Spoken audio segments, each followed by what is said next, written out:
Close your eyes for a second and picture a Neanderthal. Go ahead. What do you see? Probably something hunched over, dragging a club, grunting instead of speaking, skin draped in animal hide, eyes small and suspicious under a heavy brow. Maybe there's a fire nearby that he barely understands how to control. This image has been burned into our collective imagination for over a century. Cartoons, movies, textbooks, even the word Neanderthal itself, which we still use as an insult today when we want to call someone stupid or backward. But here's a question worth sitting with as you drift off tonight. How much of that image actually came from evidence? And how much of it came from something else entirely? Something closer to prejudice or fear, or simply the very human need to feel superior to whatever came before us? Before we go further, if you're settling in to fall asleep to this, that's exactly what this show is for. Let me know in the comments where you're listening from and what time it is right there where you are. I love seeing these come in. Someone in Sydney just waking up while someone in Lisbon is finally closing their eyes. It's a strange, quiet kind of connection. All of us drifting toward or away from sleep together across the spinning planet. And if this kind of show helps you unwind, the best way to support it is to follow along on Spotify. Listen there, and if you enjoy it, leave a 5-star review. It genuinely helps more than you'd think. The link is in the description whenever you're ready. Now back to our cousin in the cave. For most of the 20th century, the story of the Neanderthal was written almost entirely by people who never met one, working from a handful of bones and filling in the rest with imagination. The very first Neanderthal skeleton studied in detail, found in France in 1908, belonged to an old man riddled with arthritis. His spine was curved, his joints deformed. The scientist examining him assumed this was simply what Neanderthals looked like. Stooped, shuffling, half ape. Nobody considered that they might just be looking at an elderly individual in pain. That single mistaken interpretation shaped how the world pictured an entire species for generations. But science doesn't stay still. Over the last few decades, something remarkable has happened. Archaeologists have kept digging, geneticists have kept sequencing, and piece by piece, the caricature has started to crumble. We found evidence of controlled fire use, of complex tools, of hunting strategies that required planning and cooperation. We found pigments that may have been used for symbolic decoration. We found burials that suggest something like ritual, something like grief. And most astonishing of all, we found their DNA, not just in ancient bones, but inside us. Inside you, quite possibly right now as you listen to this. Because here's the truth, modern science has revealed Neanderthals were not a failed experiment in human evolution. They were not a lesser draft that nature discarded before finally getting it right with us. They were a separate, successful branch of the same family tree, thriving across Europe and parts of Asia for hundreds of thousands of years, surviving ice ages that would have crushed most species, adapting to a landscape far harsher than anything modern humans faced when we first evolved in Africa. They were, in the truest sense of the word, our cousins. And when our ancestors finally crossed paths with them, tens of thousands of years ago, something happened that would leave a permanent mark on our species, something written into the genome of nearly everyone with ancestry outside Africa today. So the question isn't really what were Neanderthals? The question is, why did we get their story so wrong for so long? And what does it mean that so many of us are, quite literally, walking around with a little piece of them still alive inside our own DNA? Let's go back to the beginning. Not the beginning of the Neanderthals themselves, but the beginning of how we came to know about them at all. Because the story of that first discovery tells you almost everything you need to know about why the myth took hold so quickly and held on for so long. The year is 1856. A small limestone quarry sits in a valley near Dusseldorf, Germany, a place called Neanderthal, which simply means Neander Valley, named after a local pastor and hymn writer from a century earlier. Workers are quarrying limestone, blasting away at a cave, when they come across something unexpected. Bones. Not just any bones, but a skull cap, thick and heavy, with a strange sloping shape at the back. Some limb bones, curiously bowed and robust. At first, the quarry workers barely think twice about it. Bones turn up in caves all the time, but a local schoolteacher and amateur naturalist named Johann Karl Fuhlrott hears about the find and asks to examine it. And what he sees puzzles him deeply. This isn't like any human skeleton he has encountered before. Fuhlrott brings the bones to Hermann Schaffhausen, an anatomist at the University of Bonn, and together they present their conclusion to the scientific community. These bones, they argue, belong to an ancient form of human, a species that lived long before recorded history, distinct from anyone alive today. It's a bold claim for the time. Remember, this is 3 years before Darwin publishes On the Origin of Species. The very concept of evolution, of species changing over time, of humans having ancient non-modern ancestors, is barely part of public consciousness yet. So when Fuhlrott and Schaffhausen suggest they've found the remains of an extinct human species, they're not just making a scientific claim. They're stepping into a cultural minefield. Not everyone agrees. Some scientists, deeply uncomfortable with the implications, suggest alternative explanations. Maybe this was just a modern human with a bone disease. Maybe it was a Mongolian Cossack soldier who had wandered into the cave and died there during the Napoleonic Wars decades earlier, his skull deformed by illness or injury. One prominent pathologist even argued the bones belonged to a person suffering from rickets and arthritis, someone whose skeleton had simply been distorted by disease, not by deep time. For a while the debate is genuinely unresolved. Nobody wants to be the first to admit that humanity might have ancient non-modern relatives buried in the ground beneath their feet. But more discoveries follow. Similar bones turn up in Belgium, in Gibraltar, eventually across a wide swath of Europe. And slowly, reluctantly, the scientific community begins to accept what Fuhlrott suspected all along. There really was an ancient human species different from us that once lived across this continent. They name it Homo neanderthalensis, after that first valley where the bones were found. And with that name, the myth-making begins almost immediately. Because here's the thing about the late 1800s. Europe at this time is thick with ideas about progress, about hierarchy, about the supposed ladder of civilization, with modern Europeans placed comfortably at the top. Darwin's theory of evolution, still new and controversial, gets tangled up almost instantly with these existing cultural assumptions. When people imagine an ancient human ancestor, they don't picture someone simply different. They picture someone lesser, lower on the ladder, closer to the apes, a stepping stone on the way to something better, meaning, of course, themselves. So when artists and scientists start reconstructing what a Neanderthal might have looked like, they aren't working from a blank slate of pure observation.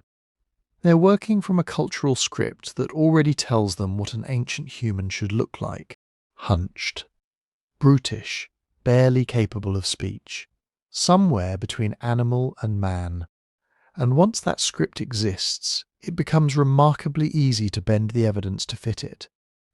This brings us to one of the most consequential mistakes in the history of paleoanthropology. In 1908, in a cave near the French village of La Chapelle-aux-Sens, a nearly complete Neanderthal skeleton is discovered.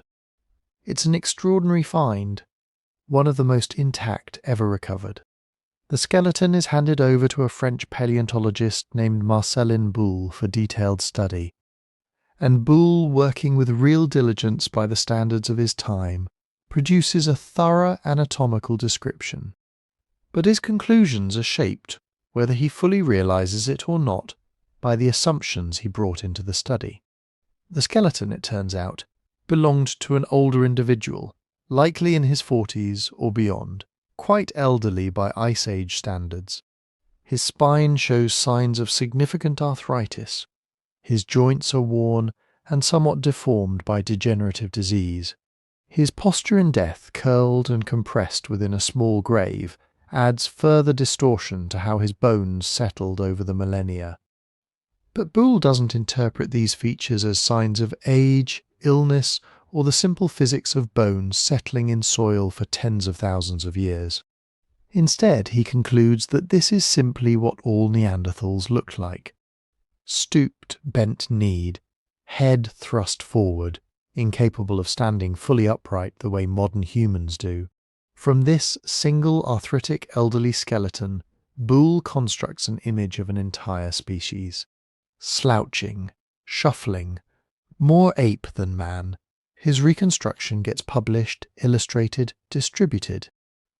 Artists create paintings and sculptures based on his description.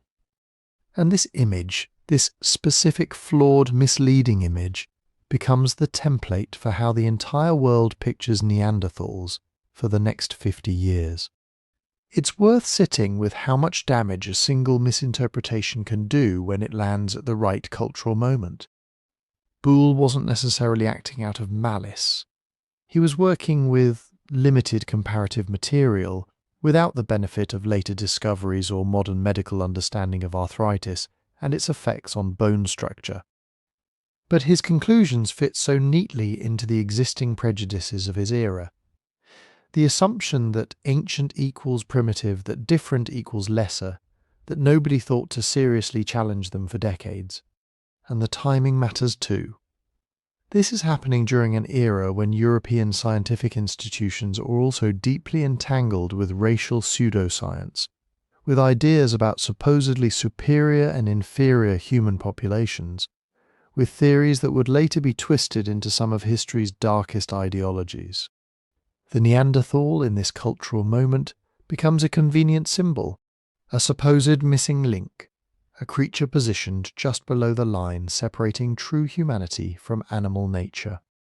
The word itself starts appearing in editorial cartoons and popular writing as shorthand for brutish, backward, unevolved.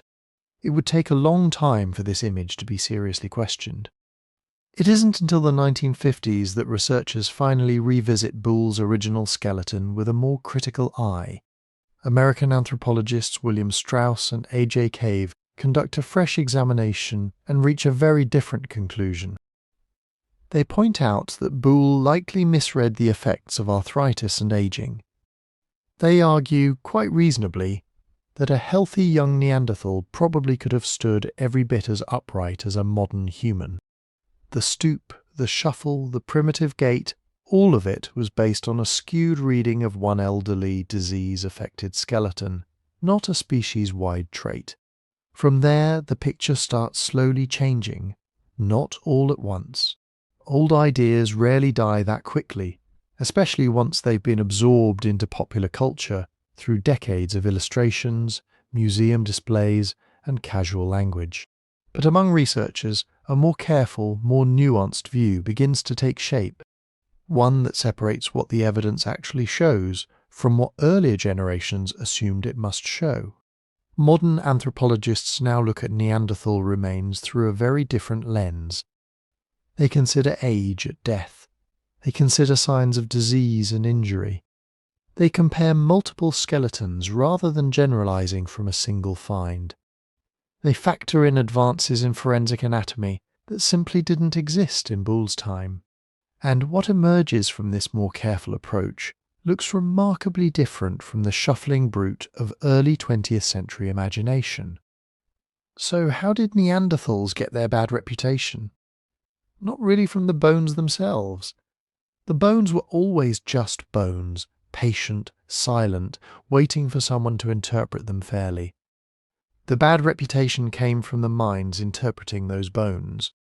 Minds shaped by 19th and early 20th century assumptions about progress, about hierarchy, about what an ancient human simply had to look like if modern Europeans were meant to represent the pinnacle of development. It's a useful reminder as we continue this story tonight. Sometimes the biggest obstacle to understanding the past isn't a lack of evidence. It's the story we've already decided to believe before we even look at what's in front of us. To understand Neanderthals fairly, we have to do something that the old textbooks almost never did.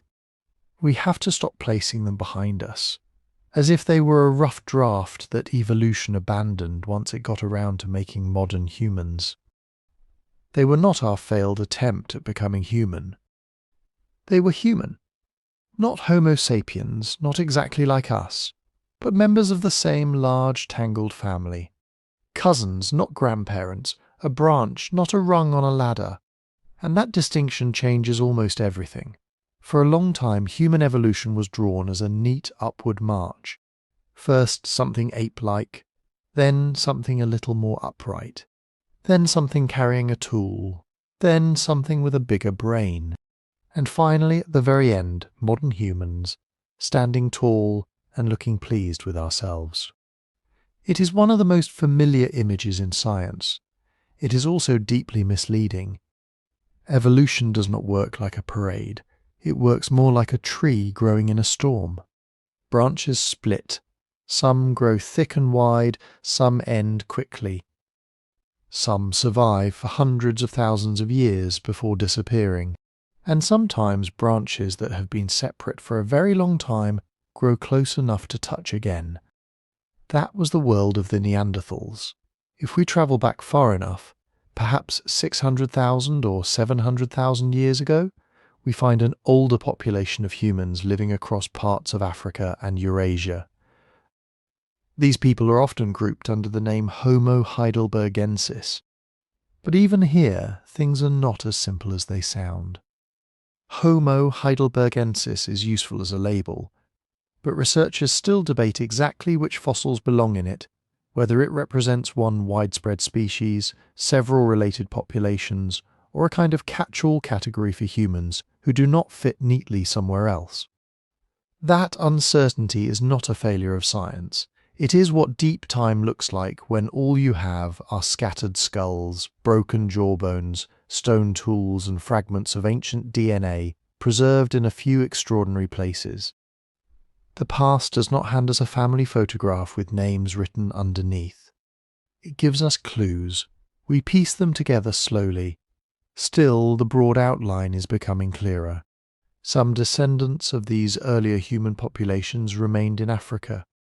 Over immense spans of time, their descendants would eventually give rise to Homo sapiens, our own species.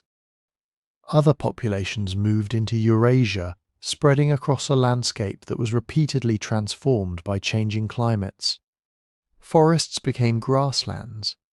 Grasslands became cold, dry steppes. Glaciers advanced and retreated. Rivers shifted. Animal herds moved.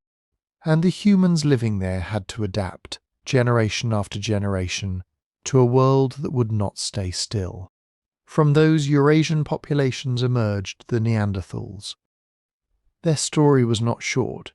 Neanderthals were present in Europe and Western Asia for hundreds of thousands of years. Their early ancestors may have been living in Europe more than 400,000 years ago, perhaps earlier, depending on how we define the line. By around 300,000 to 250,000 years ago, populations with recognizably Neanderthal features appear in the fossil record. Their faces, skulls, teeth and bodies begin showing the distinctive pattern that would later become so familiar to archaeologists. They were not visitors to Ice Age Europe. They belonged there. For longer than Homo sapiens has existed as a species, Neanderthal populations weathered the great climatic swings of the northern world. Think about the scale of that. Modern humans arrived in Europe only around 45,000 years ago. Neanderthals had already been living across much of that continent for hundreds of millennia. They knew its valleys, river crossings, limestone caves, flint sources, seasonal animal routes, and dangerous winters in a way no newly arrived group could immediately understand. And Europe was only part of their world. Neanderthal remains have been found from the Atlantic shores of Portugal and Spain through France, Germany, Italy, the Balkans, and into western Russia. Their range extended south and east into the Levant, the region around modern Israel, Palestine, Jordan, Lebanon, and Syria. At different times they also reached parts of Western and Central Asia. This was not one isolated cave population hiding in the cold at the edge of the map. It was a vast network of communities spread across enormous distances. Of course, that network was never stable in the modern sense. During the harshest cold phases, northern Europe could become nearly unlivable. Ice sheets covered huge regions, open landscapes offered little shelter. Herds shifted south. Neanderthal populations seem to have retreated into warmer refuges in places like Iberia, Italy, the Balkans, and perhaps parts of Western Asia. Then, when conditions improved, some groups expanded again. So the Neanderthal story is one of contraction and return, retreat and recovery. Small populations separated by mountains, ice, deserts, and changing forests, then reconnecting when the climate allowed. Their history was written not only in bones, but in weather. Meanwhile, farther east, another close human relative was developing along its own path. We call them Denisovans, after Denisova Cave in the Altai Mountains of Siberia, where the first clear genetic evidence of their existence was discovered. Remarkably, Denisovans were first recognized, not from a complete skeleton, but from DNA extracted from a tiny finger bone and a tooth. Before that, nobody knew they were there. Imagine it. An entire human lineage unknown to science until the 21st century, revealed by genetic traces inside a fragment of bone small enough to rest in your hand. The Denisovans appear to have been close relatives of Neanderthals. Genetic evidence suggests that the lineage leading to Neanderthals and Denisovans split from the lineage leading to Homo sapiens first. Then, later, the Neanderthal and Denisovan lineages separated from each other. The exact dates remain debated, because different methods produce different estimates, but the separation happened deep in the past, likely several 100,000 years ago. One branch became increasingly associated with Europe and Western Asia, the Neanderthals. Another spread through parts of Asia, the Denisovans. And in Africa, Homo sapiens continued developing along a third path. 3 close branches, 3 human histories, not strangers, not simple ancestors and descendants, but related populations shaped by different environments and different chances. And yet even this picture is too tidy if we imagine the branches sealing themselves off forever. They did not. Neanderthals, Denisovans, and Homo sapiens were different enough to develop distinct anatomy, distinct histories, and perhaps distinct ways of living. But they remained close enough, at least at some points, to have children together. We know this because their DNA survives in people alive today. We will come back to that extraordinary story later. For now, it is enough to remember that when these human groups met, they did not always see one another as utterly alien. The boundaries between ancient human groups were real, but they were sometimes porous. There may even have been other populations in the mix, groups we know only dimly from unusual fossils or fragments of genetic evidence. Human evolution in Eurasia was not a 3-character play with perfectly marked entrances and exits. It was crowded, overlapping, and complicated. Populations moved. Some mixed, some vanished, some left descendants, some left only a few bones in a cave floor. This is why calling Neanderthals primitive makes so little sense. Primitive compared to what? They were not waiting in Europe for Homo sapiens to arrive and finish the job of being human. They had their own long evolutionary history, their own adaptations, their own communities, and their own accumulated knowledge. They were as shaped by their world as we were shaped by ours. If anything, the more accurate image is not a ladder reaching upward toward us. It is a river system, one ancient source, then streams dividing across a continent. Some flowing through Africa, some turning west toward Europe, some moving east into Asia, sometimes separated by distance and terrain, sometimes meeting again, sometimes blending, sometimes drying up entirely. We are one surviving stream, but for a very long time the Neanderthals were another. And you could see that difference the moment a Neanderthal stepped into view. Not because they looked half-human, or somehow unfinished. That old image is wrong. But because their bodies had been shaped by hundreds of thousands of years in a demanding northern world. Their anatomy tells the story of cold winds, short growing seasons, difficult hunts, steep rocky ground, and a life where strength was not a hobby or a fashion. It was built into the daily work of staying alive. A typical Neanderthal was not necessarily taller than a modern human. In fact, many were somewhat shorter, but they were powerfully made. Their bodies were compact, broad and muscular. Their chests were deep and wide. Their shoulders were strong.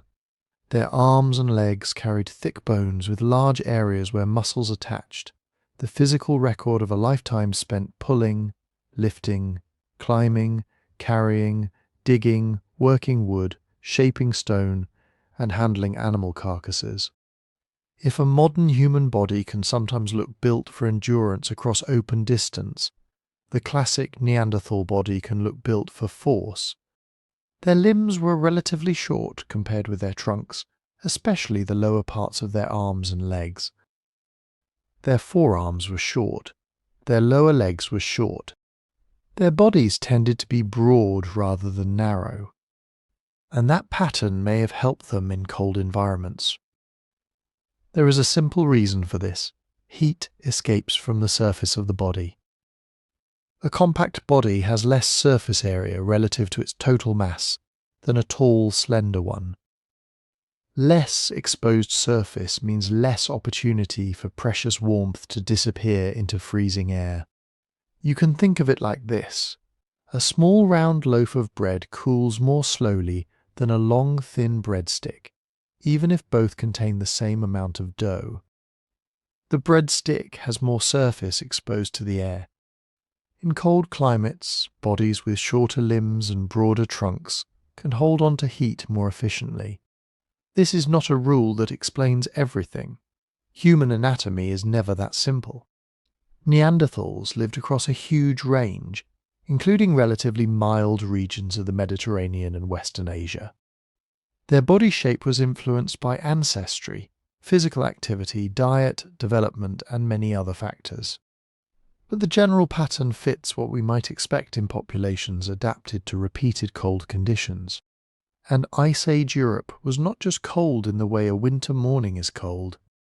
At some points, much of northern Europe was a dry, open, windswept landscape. Vast glaciers lay to the north. Forests shrank or vanished in some regions. Winters could be long, dark, and severe. Even when glaciers were retreating, the climate could shift rapidly. A valley that supported woodland and game in one period might become exposed grassland in another. Rivers changed course. Animal herds moved, familiar resources became unreliable. In that world, a compact, heat-conserving body was useful. So was muscle. Neanderthal skeletons are famously robust. Their bones were thick and strong, though it is important to be careful with what that means. Thick bones do not prove that every Neanderthal was a superhuman athlete. Bones respond to many influences, including genetics, growth, hormones, nutrition, and repeated physical strain. But the overall pattern is difficult to ignore. These were people whose bodies were prepared for a hard physical life. Their upper bodies were especially impressive. Neanderthal shoulders, arms, and hands suggest remarkable strength. Their broad chests may have supported powerful breathing, although exactly how their rib cages affected lung capacity remains debated. Their hands were capable of strong grips, yet their anatomy also allowed precise movements.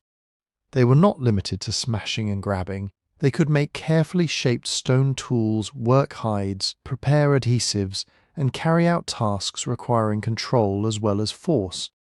That combination matters. For generations, popular culture gave Neanderthals huge muscles and tiny minds, as if the two somehow cancelled each other out. But bodies do not work that way. A strong arm does not mean a simple mind. A heavy brow does not mean a dull one, and a broad chest does not tell us whether someone could plan, teach, care for family, remember a hunting route, or understand the meaning of a death. Those questions require different evidence. Still, the skull is where Neanderthals look most unfamiliar to modern eyes. Their heads were long and low compared with the more rounded skulls of Homo sapiens. Viewed from the side, a Neanderthal skull often slopes back from a pronounced brow ridge. The forehead is lower. The back of the skull may project in a rounded shape, sometimes called an occipital bun. Their faces were large, especially through the middle. Their noses were broad, and the central part of the face projected forward. This projecting midface is one of the features people notice first. The cheek region and nose seem to push outward, creating a facial structure quite different from our own flatter faces. For a long time, researchers suggested that this was mainly a cold weather adaptation. A large nasal region, the idea went, might have helped warm and humidify cold, dry air before it reached the lungs. There is some logic to that. Breathing icy air all day places real demands on the body. But the story is probably more complicated. Neanderthals did have large nasal openings, and their internal nasal anatomy differed from ours. Yet scientists are still debating exactly what those differences did. Their facial shape may reflect cold adaptation in part. It may also reflect the inherited anatomy of their ancestors, the way their jaws and teeth developed, the mechanical stresses of chewing, or simply evolutionary changes that became established in small, separated populations over long periods. The honest answer is not that we know one perfect reason for every feature. The honest answer is that their faces were shaped by a mixture of history, environment, and biology, and we are still working out the proportions. What we can say with confidence is that Neanderthal skulls were not smaller, simpler versions of ours.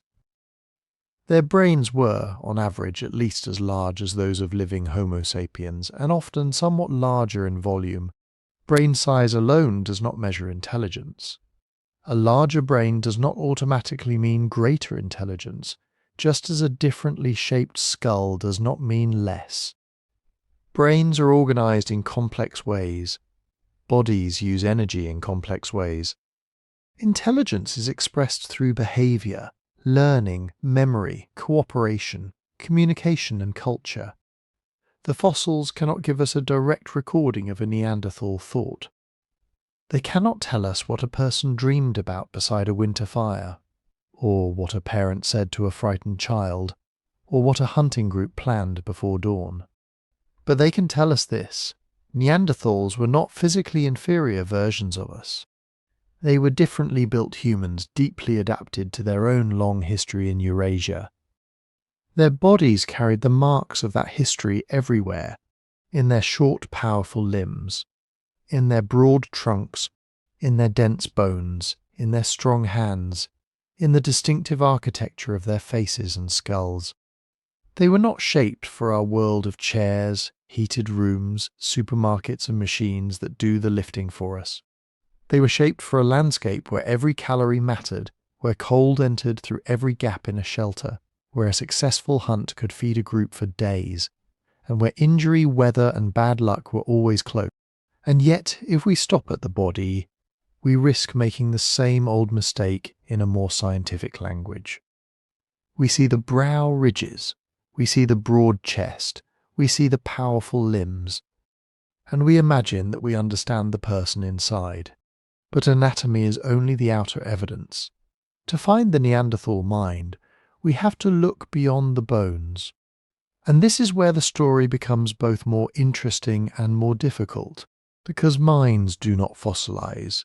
A Neanderthal skull can survive for tens of thousands of years in a cave floor, buried in sediment and protected from weather. We can measure its length. We can estimate the volume once occupied by the brain. We can compare the shape of its brow ridge, its forehead, the back of its head, and the spaces inside its face. But we cannot look inside that skull and recover a thought.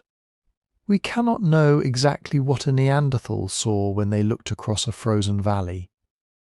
We cannot know whether they remembered a particular hunting ground from childhood, whether they worried about a missing family member, whether they told stories about dangerous animals, distant places, or people who had died.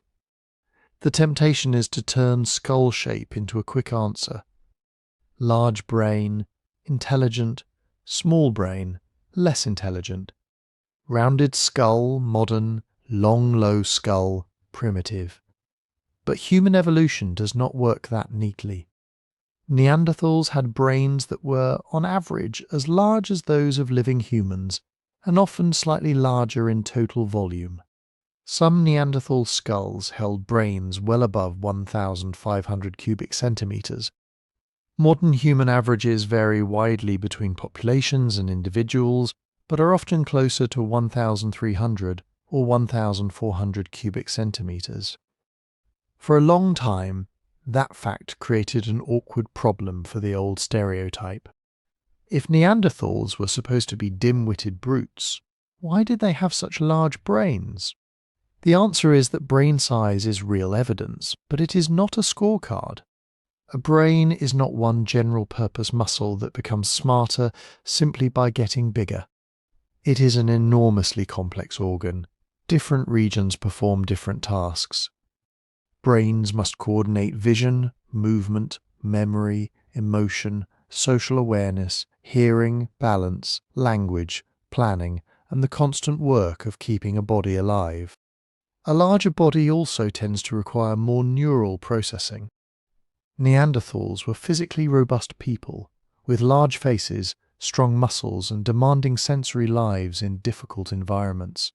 Some researchers have suggested that a greater share of their brain volume may have been involved in visual processing or controlling their larger bodies. Others have questioned how confidently we can make those estimates from fossil skulls alone. And that is the important part. We should be cautious.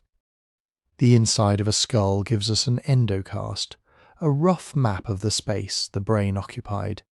It does not preserve neurons, it does not preserve connections between brain cells. It does not tell us how efficiently information moved through the brain, how childhood learning shaped neural development, or how much knowledge was carried in the culture surrounding each person. Two people can have brains of similar size and live completely different intellectual lives. One may know how to navigate a coastline by tides and stars. Another may know how to repair an engine. Another may speak 3 languages, recognize hundreds of plants, remember the history of a family, or make tools requiring years of practice. Volume tells us something about biological capacity. It does not tell us everything about a mind, and even the word intelligence can mislead us. What do we mean when we call someone intelligent? Quick calculation? Artistic imagination? Social sensitivity? Memory? Mechanical skill? The ability to invent something new? The patience to master a difficult craft? The capacity to cooperate with other people when failure means hunger? Modern tests tend to measure abilities that matter in modern societies. Reading symbols on a page, solving abstract puzzles, working quickly under artificial conditions. Those can be useful skills. But they are not the only skills a human mind can possess. A Neanderthal living in Ice Age Eurasia faced a different kind of examination every day. They needed to understand seasonal landscapes that changed over generations. They needed to recognize animal tracks, weather patterns, useful stone sources, plant materials, and routes through dangerous terrain. They needed to judge the risks of approaching large animals at close range. They needed to turn stone, wood, hide, bone, sinew, resin, and fire into tools and shelter. They needed to remember what worked last winter, and teach it to someone young enough to need the knowledge but old enough to begin learning. That is not simple behaviour. It is also not necessarily identical to the way Homo sapiens thought. This distinction matters. For centuries, people assumed that the only choices were crude and modern. Either Neanderthals were animal-like creatures acting only on instinct, or they were exactly like us in every mental respect. The evidence supports neither extreme. Neanderthals were clearly cognitively capable humans. They planned, they learned, they adapted techniques to local materials. They survived in environments that would challenge even well-equipped people today. But their populations were often small, scattered, and repeatedly disrupted by climate change. Their cultural traditions may have developed differently from those of later Homo sapiens. Their social networks may have been organized on a different scale. Their strengths may have been shaped by the particular demands of their world. Different does not mean lesser. Consider planning. A simple stone flake can be made quickly. Pick up a suitable rock, strike it, and use the sharp edge.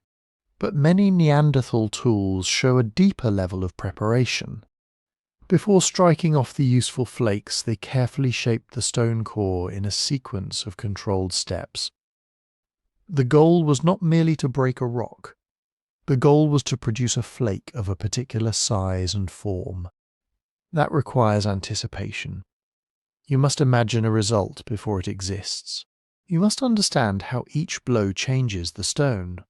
You must avoid mistakes that ruin the core. And you must remember a procedure that may involve many stages. Archaeologists often call one important Neanderthal tradition the Levallois technique. The name sounds technical, but the basic idea is clear. Neanderthal toolmakers prepared a stone core so that at the right moment, one carefully directed strike could remove a flake with a planned shape. It is not factory production in the modern sense. No one was standing beside a conveyor belt. But it is skilled, deliberate work. It shows that Neanderthals could organize action toward a future outcome. And they did not do this only once. Across wide regions of Europe and Western Asia, Neanderthal groups made related kinds of tools over long spans of time. There was variation from place to place, of course. People used the stone available to them. They adjusted to local prey, local landscapes, and local needs. But the persistence of recognizable methods suggests social learning. Someone had to show someone else. Perhaps a child watched an adult shaping stone beside a fire. Perhaps a novice copied the hand movements of an older relative. Perhaps instruction was mostly silent, based on demonstration, repetition, correction, and practice. Or perhaps it involved spoken explanation. We cannot be certain yet. But the knowledge did not emerge from each individual alone. It was carried between minds. This is one of the most important things about culture. A person does not need to reinvent everything from the beginning. They can inherit solutions created by people who came before them. A good tool is frozen knowledge. Inside its shape are decisions about stone, force, angle, grip, cutting, scraping, butchering, hide working, and repair. A tool made well is evidence that somebody understood a problem and passed along a solution. Neanderthal sites also show that they sometimes transported stone over considerable distances. Not always hundreds of miles, and not in every region, but often far enough to show that raw material was valued, remembered, and carried across the landscape. A particular kind of flint may have come from a known outcrop beyond the next valley. A group may have returned to that place season after season. Or material may have moved through contact between groups. Each possibility involves memory. Each involves planning beyond the present moment. Then there is technical skill. Neanderthals did not simply pick up sharp rocks. In some places they attached stone points or cutting edges to wooden shafts and handles. This is called hafting. It sounds obvious to us because almost every modern tool has a handle. But making one requires several materials and several steps. You need a shaped stone piece.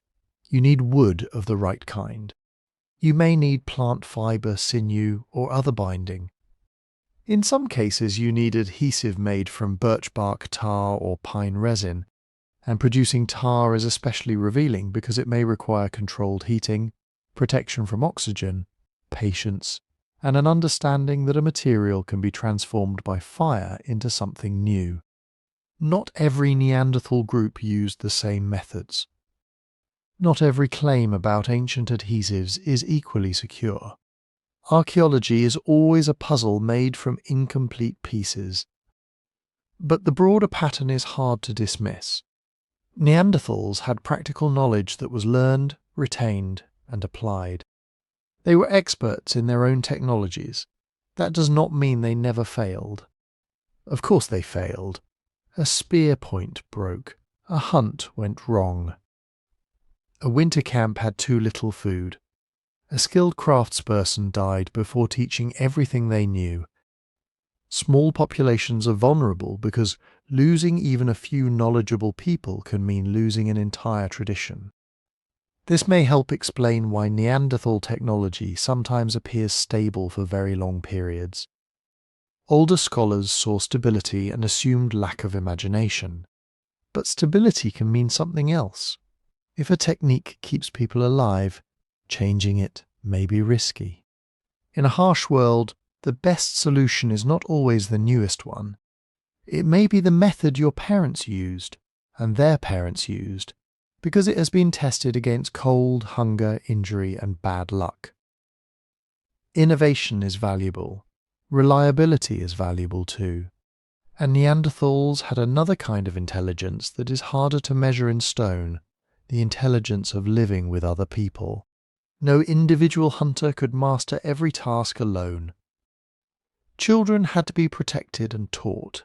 Food had to be shared, at least sometimes.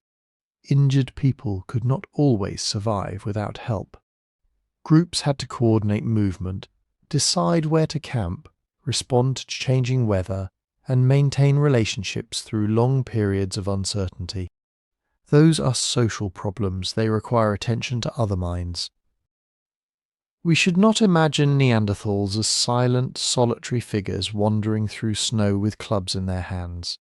The archaeological record instead suggests communities, small groups of people bound by daily dependence, accumulated knowledge, and the ordinary pressures of family life.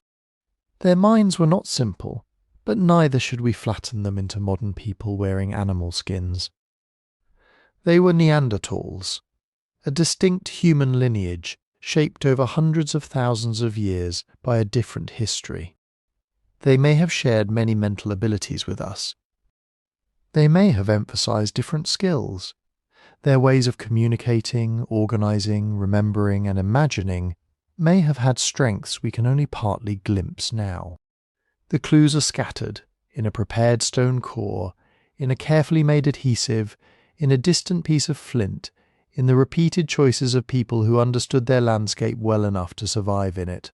And those clues lead naturally to the objects Neanderthals left behind. Because if we want to follow the working knowledge of the Neanderthal mind, we can begin with the things their hands made. The objects Neanderthals left behind are quiet things. A flake of flint, a broken point, a stone scraper worn smooth along one edge, a black lump of birch bark tar, no larger than a coin, a piece of wood preserved by extraordinary luck in wet ground or cave sediment. At first glance, these can seem like very small traces of a vanished people. But each one is a message. Not a message written in words, exactly. more like a record of hands, habits, decisions, and knowledge passed from one generation to the next. If we learn how to read these objects, the old image of the Neanderthal as a thoughtless cave brute starts to fade very quickly. The stone tool tradition most often associated with Neanderthals is called the Mousterian. The name comes from Le Moustier, a rock shelter in southwestern France, where archaeologists studied a distinctive collection of stone artifacts in the 19th century. Since then, Mousterian tools have been found across a vast area, from Britain and France through Central Europe, Italy, the Balkans, the Middle East, and deep into Western Asia. These were not always identical toolkits. That matters. Mousterian is best understood as a broad archaeological label, not a single unchanging Neanderthal recipe followed everywhere by everyone. In one region, toolmakers made many side scrapers, useful for working hides, wood, and animal tissue. In another, points are more common. Elsewhere, there are small, sharp flakes, denticulated edges with tiny tooth-like notches, or heavy implements shaped for demanding work. The differences may reflect the materials people had available. They may reflect the animals they hunted, the seasons they faced, or the tasks carried out at a particular camp. A site used briefly during a hunt would leave a different collection of tools than a place where families stayed longer, repaired equipment, processed hides, and prepared food. So when archaeologists find variation, it does not necessarily mean one group was more advanced than another. It may mean they were adapting. And adaptation was one of the things Neanderthals did very well. At the centre of much Mousterian technology is a method called Levallois preparation. The word sounds complicated, but the principle is surprisingly elegant. Instead of striking a stone at random and hoping for a useful sharp piece, the toolmaker began by shaping the core itself. They carefully removed flakes around its edges, creating a surface with a planned curve and a prepared striking platform. Then, after all that preparation, one well-placed blow could detach a larger flake with a desired form. The useful piece was not an accident, it was anticipated. Imagine holding a lump of flint and seeing inside it the tool you intend to remove. Not just a sharp edge, but a flake with a certain thickness, length, curve, and point. Every strike has consequences. Hit too hard, and the stone shatters. Strike at the wrong angle, and the planned surface is ruined. Remove the wrong flake too early, and the whole sequence must change. This is stone core reduction, gradually turning a piece of raw material into a series of useful products. And it is not merely about manual dexterity, it is about planning several steps ahead. Levallois techniques were not invented by Neanderthals alone, and not every Neanderthal tool was made this way. Versions of the method appeared among earlier human populations as well. But Neanderthals used it extensively, adapted it in different ways, and made it part of a durable technological tradition. Some groups favoured flakes, some produced elongated blades, some shaped points that could be used as cutting tools or fitted into wooden shafts. The underlying method could be flexible because the people using it understood the logic of stone. They knew where good raw material could be found. They knew which rocks fractured predictably and which did not. Flint, chert, quartzite, obsidian in a few regions, each demanded different choices. They carried valued stone across the landscape, sometimes from sources many kilometres away.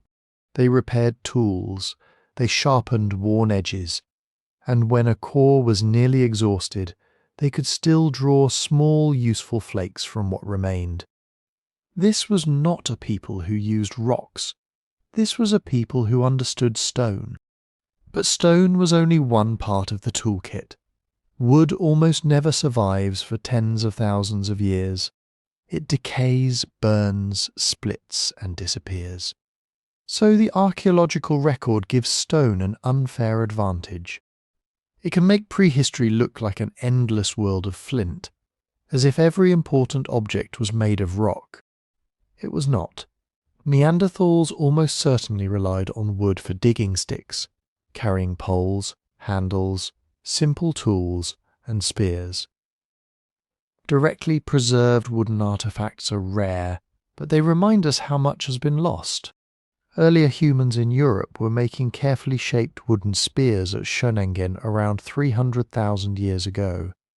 Those spears predate the classic Neanderthals of later Ice Age Europe, but they show that the human populations from which Neanderthals emerged already possessed serious woodworking skill. Later Neanderthals inherited and developed that practical tradition. A wooden spear is not just a branch snapped from a tree. The wood must be selected, the shaft must be straightened, shaped, perhaps hardened near a fire, and maintained. A point must be kept functional, and if a stone point is added, the process becomes more complicated again. This is where hafting enters the story. Hafting means attaching a stone tool to a handle or shaft. A sharp flake becomes more useful when it is fixed into wood. A point can become part of a spear. A cutting edge can become a knife. A scraper can be set into a grip that protects the hand and improves control. But joining stone to wood requires materials that behave very differently. Stone is hard and brittle. Wood can flex. Bindings made from sinew, leather strips, or plant fibers can tighten as they dry. Adhesives can fill gaps, hold a point in place, and reduce movement during use. Neanderthal sites have produced evidence for adhesives, especially birch bark tar. Making tar may involve heating bark under controlled conditions so that it releases a sticky substance. The exact methods are still debated. Some may have been simple, using bark placed near fires. Others may have required more deliberate arrangements that limited oxygen and collected the tar. Either way, the result is remarkable. They were transforming one material into another. Bark became glue. Fire was not only warmth and light, it was part of a technical process, and a hafted spear or knife is what archaeologists call a composite tool, an object made by combining separate parts into one functioning whole. That sounds ordinary because we live surrounded by composite technology. A hammer has a head and handle. A kitchen knife has a blade and grip. A fishing rod, a bicycle, a smartphone all depend on materials fitted together for a purpose. But every composite tool begins with an idea. These separate things can become more useful when joined. For Neanderthals, that idea had real consequences. A stone point set into a shaft could reach prey from a safer distance, or strike with greater force at close range. A handled cutting tool could make repeated work less exhausting. Equipment could be repaired rather than discarded entirely. And repair matters. In a world where good stone might be far away, where injury could be disastrous, and where a hunting tool might mean food or hunger, people did not simply throw away knowledge when an edge became dull. They renewed it, they reshaped it, they carried it forward. For a long time, some scholars looked at the long persistence of Mousterian tools and decided Neanderthal technology must have been static. The same general kinds of scrapers and points appear across immense stretches of time. So the argument went, therefore Neanderthals must not have been inventive. But that conclusion confuses continuity with stagnation. A reliable technology can remain recognizable precisely because it works.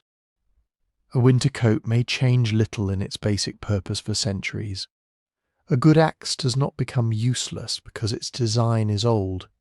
And beneath the broad label of Mousterian, archaeologists find local variation, changing methods, different raw materials, different combinations of tools, and signs that people adjusted their practices as environments changed.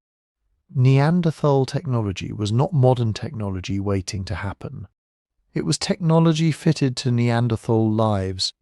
It was shaped by small populations, difficult climates, familiar landscapes and knowledge carried in bodies and memories. A child learning to strike stone, an adult selecting wood for a spear, someone gathering bark, tending heat, binding a point, checking an edge before a hunt. The tools themselves are what remain, but behind every one of them was a mind that could observe, remember, prepare, and teach.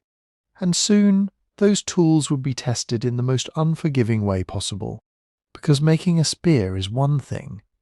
Using it against the great animals of Ice Age Europe was another. A spear point can look almost delicate in a museum case. A narrow triangle of flint, a sharpened edge, sometimes broken near the base, sometimes worn and resharpened so many times that the original shape is hard to see. But in the hands of a Neanderthal hunter, fitted into a wooden shaft and carried across a frozen plain. It was part of a much more dangerous reality. Hunting was not a side activity. For many Neanderthal groups, especially those living in the colder parts of Ice Age Europe, it was one of the central facts of life. Plants were available too, and we will come to the Neanderthal table soon enough. But during long cold seasons, large animals could provide an extraordinary concentration of calories, fat, hides, bone, sinew, and fuel. One successful hunt might feed a group for days. It might provide skins for bedding or clothing, tendons for bindings, bones for tools, and marrow from inside the long bones. But there was a problem. The animals were large, very large. Across the landscapes inhabited by Neanderthals lived reindeer, red deer, ibex, wild horses, bison, aurochs, and occasionally mammoths, woolly rhinoceroses, and other dangerous giants. Some prey were seasonal migrants, some gathered in herds. Some lived in steep country where a missed step could be as deadly as an animal's horns. A horse may seem manageable when seen behind a fence, but a wild horse, frightened and surrounded by hunters, can kick with astonishing force. A bison can weigh close to a ton. An aurochs, the wild ancestor of domestic cattle, was larger and more aggressive than most cattle alive today. And even a wounded deer can injure a person badly when panic takes over. This was hunting at the edge of survival, not because Neanderthals were reckless, not because they charged blindly at every animal they saw, but because the technology available to them often demanded proximity. A spear can be thrown, and there is ongoing debate about how often Neanderthals used projectile weapons at longer range. Yet much of the evidence suggests that their heavy wooden spears, often tipped with stone, were especially effective as thrusting weapons. That means getting close enough to wait behind cover, close enough to approach an animal trapped in mud, water, snow, or a narrow part of the landscape. Close enough to surround a herd at a bottleneck, drive prey toward a ravine, or confront an injured animal when it turned and fought back. The archaeological evidence for this is scattered across thousands of sites, but when put together, it becomes difficult to ignore. At many Neanderthal sites, archaeologists find dense collections of animal bones alongside stone tools. The bones are not random.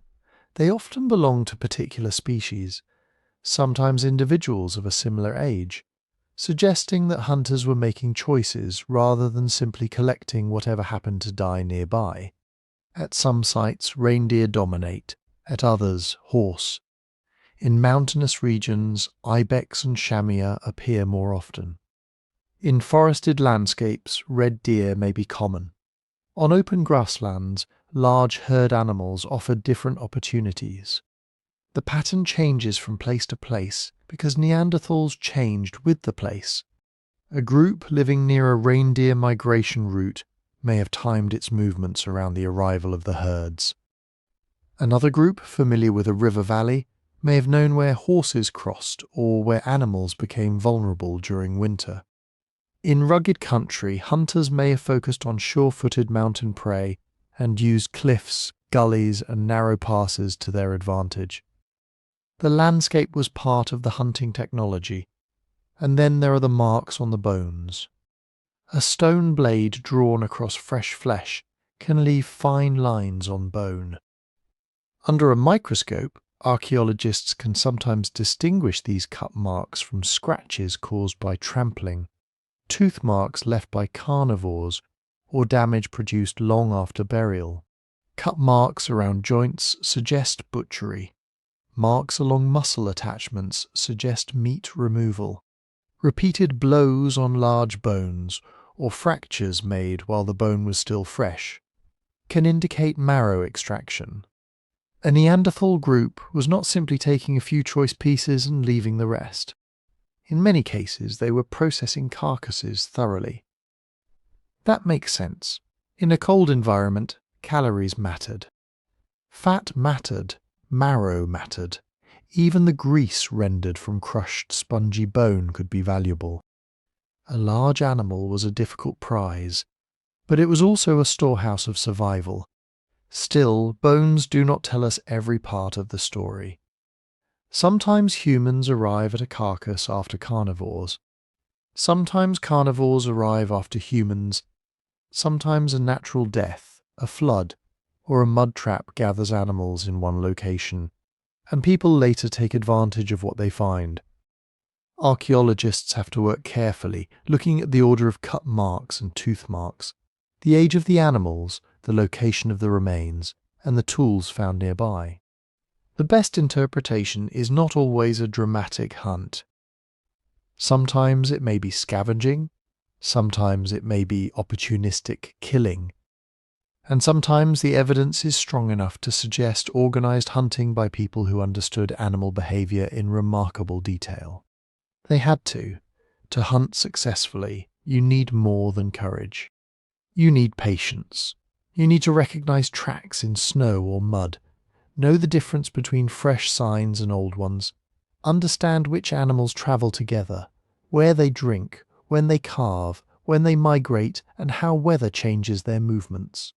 You also need cooperation. One person might watch a route.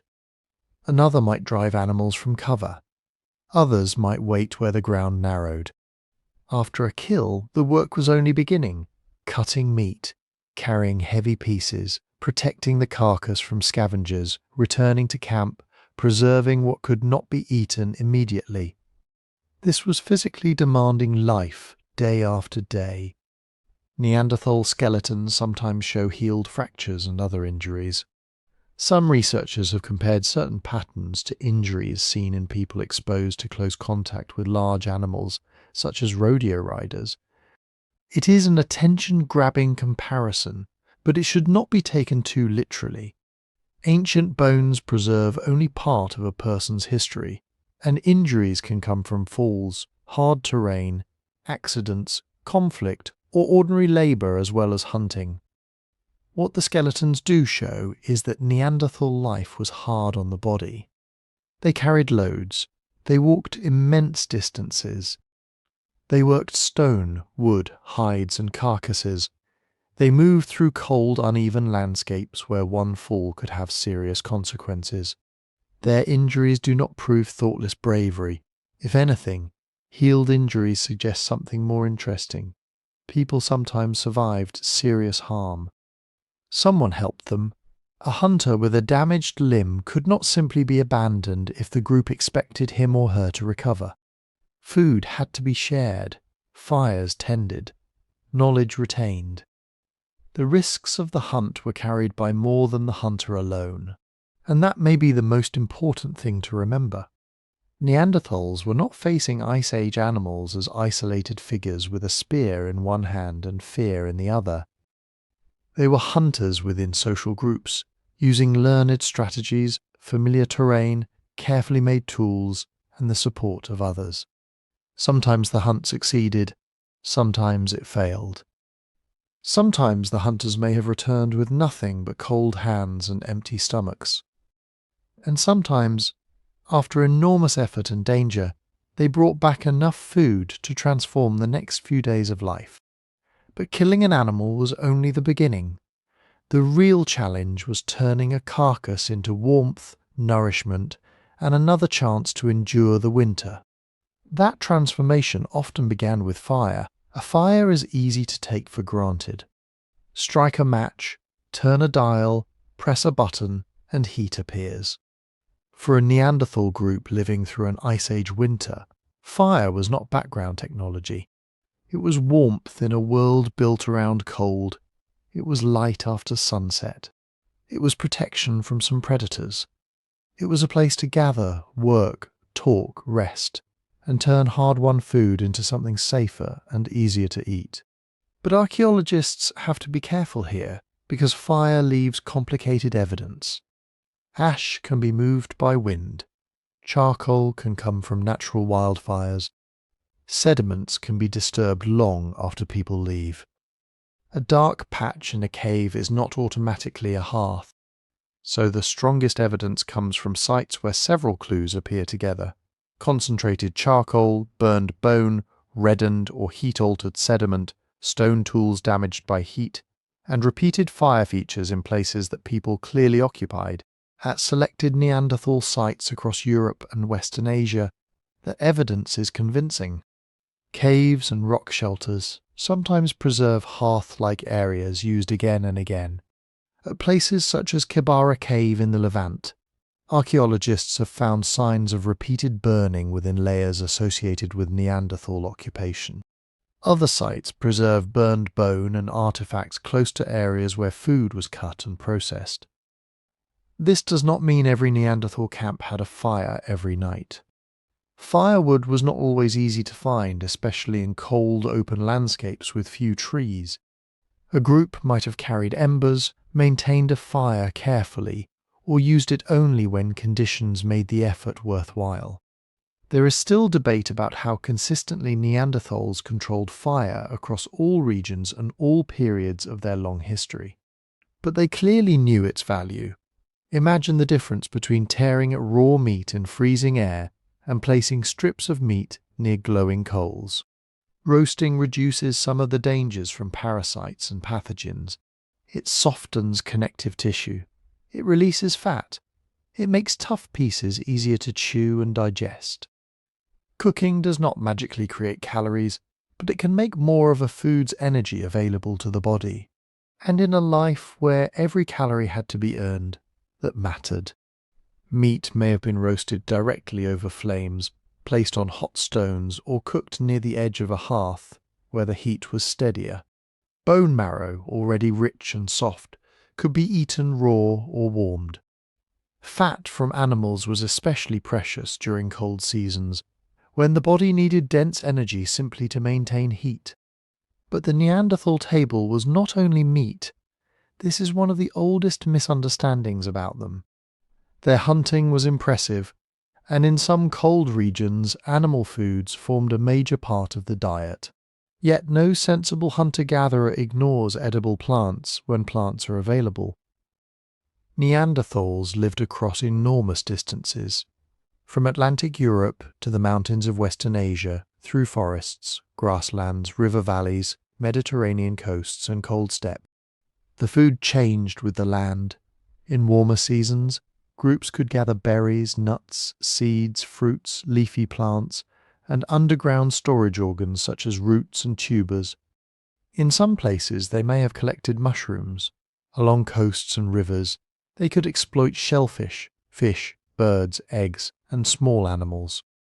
Plant foods are less likely to survive archaeologically than animal bones, which is one reason the old picture became so meat-heavy in the first place. A deer bone can remain in a cave for 50,000 years. A handful of berries usually cannot. One of the most intimate sources of evidence comes from dental calculus. This is hardened plaque that can cling to teeth for tens of thousands of years. Under the microscope, and through chemical analysis, calculus sometimes preserves tiny traces of what passed through a person's mouth. Starch grains, plant fibers, pollen, microscopic fragments of wood smoke, and chemical compounds associated with particular plants. At several Neanderthal sites, researchers have found evidence consistent with plant consumption. Some starch grains appear altered in ways that may indicate heating. Others point toward foods like grasses, seeds, or underground plant parts. There are also intriguing signs that Neanderthals sometimes used bitter or medicinal plants, though this is difficult to interpret with certainty. A plant's trace in the mouth does not prove it was eaten as medicine. It may have been chewed, handled, inhaled in smoke, or swallowed with other food. Still, the overall picture is clear enough. Neanderthals knew their landscapes closely enough to use more than one kind of food. Isotopic studies add another clue.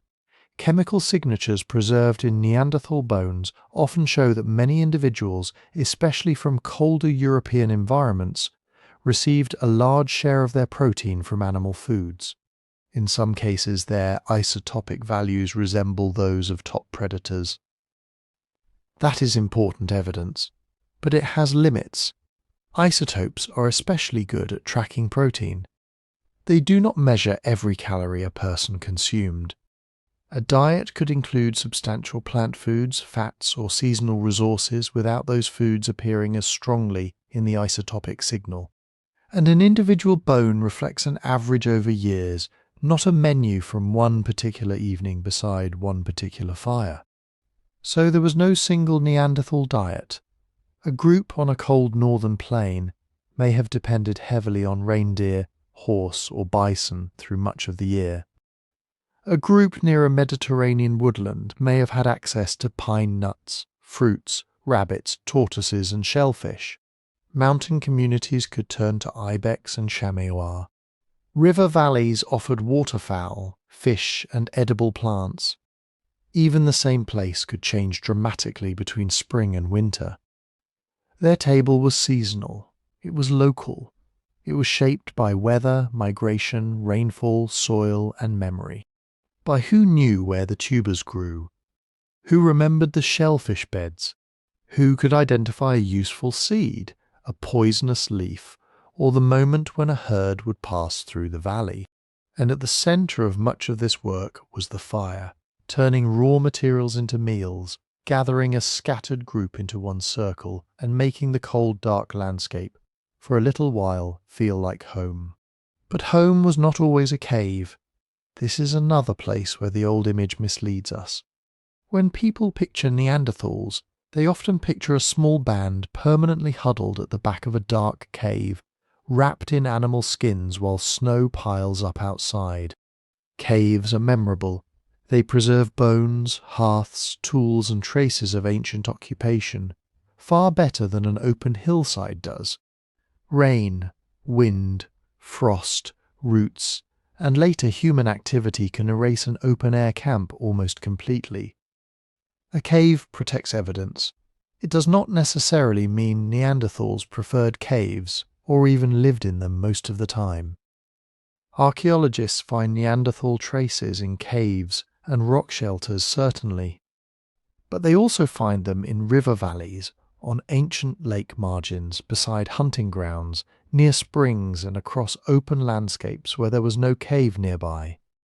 Some camps may have lasted only a few days, others were returned to over generations, perhaps over thousands of years, whenever a season, a migrating herd, or a reliable resource brought people back.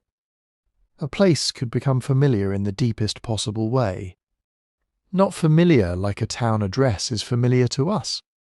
There were no street names, no boundary markers, no maps carried in pockets. But a Neanderthal group could know the bend in a river where animals crossed. They could know which slope lost its snow first in spring. They could remember where good stone lay exposed beneath a cliff, where wood could be gathered, where a sheltered hollow stayed out of the worst wind. That knowledge was part of survival. A cave could offer real advantages. Its entrance might face the morning sun. Its walls could block wind and rain. Its interior could provide a dry place for sleeping, working, storing materials, or waiting out a storm.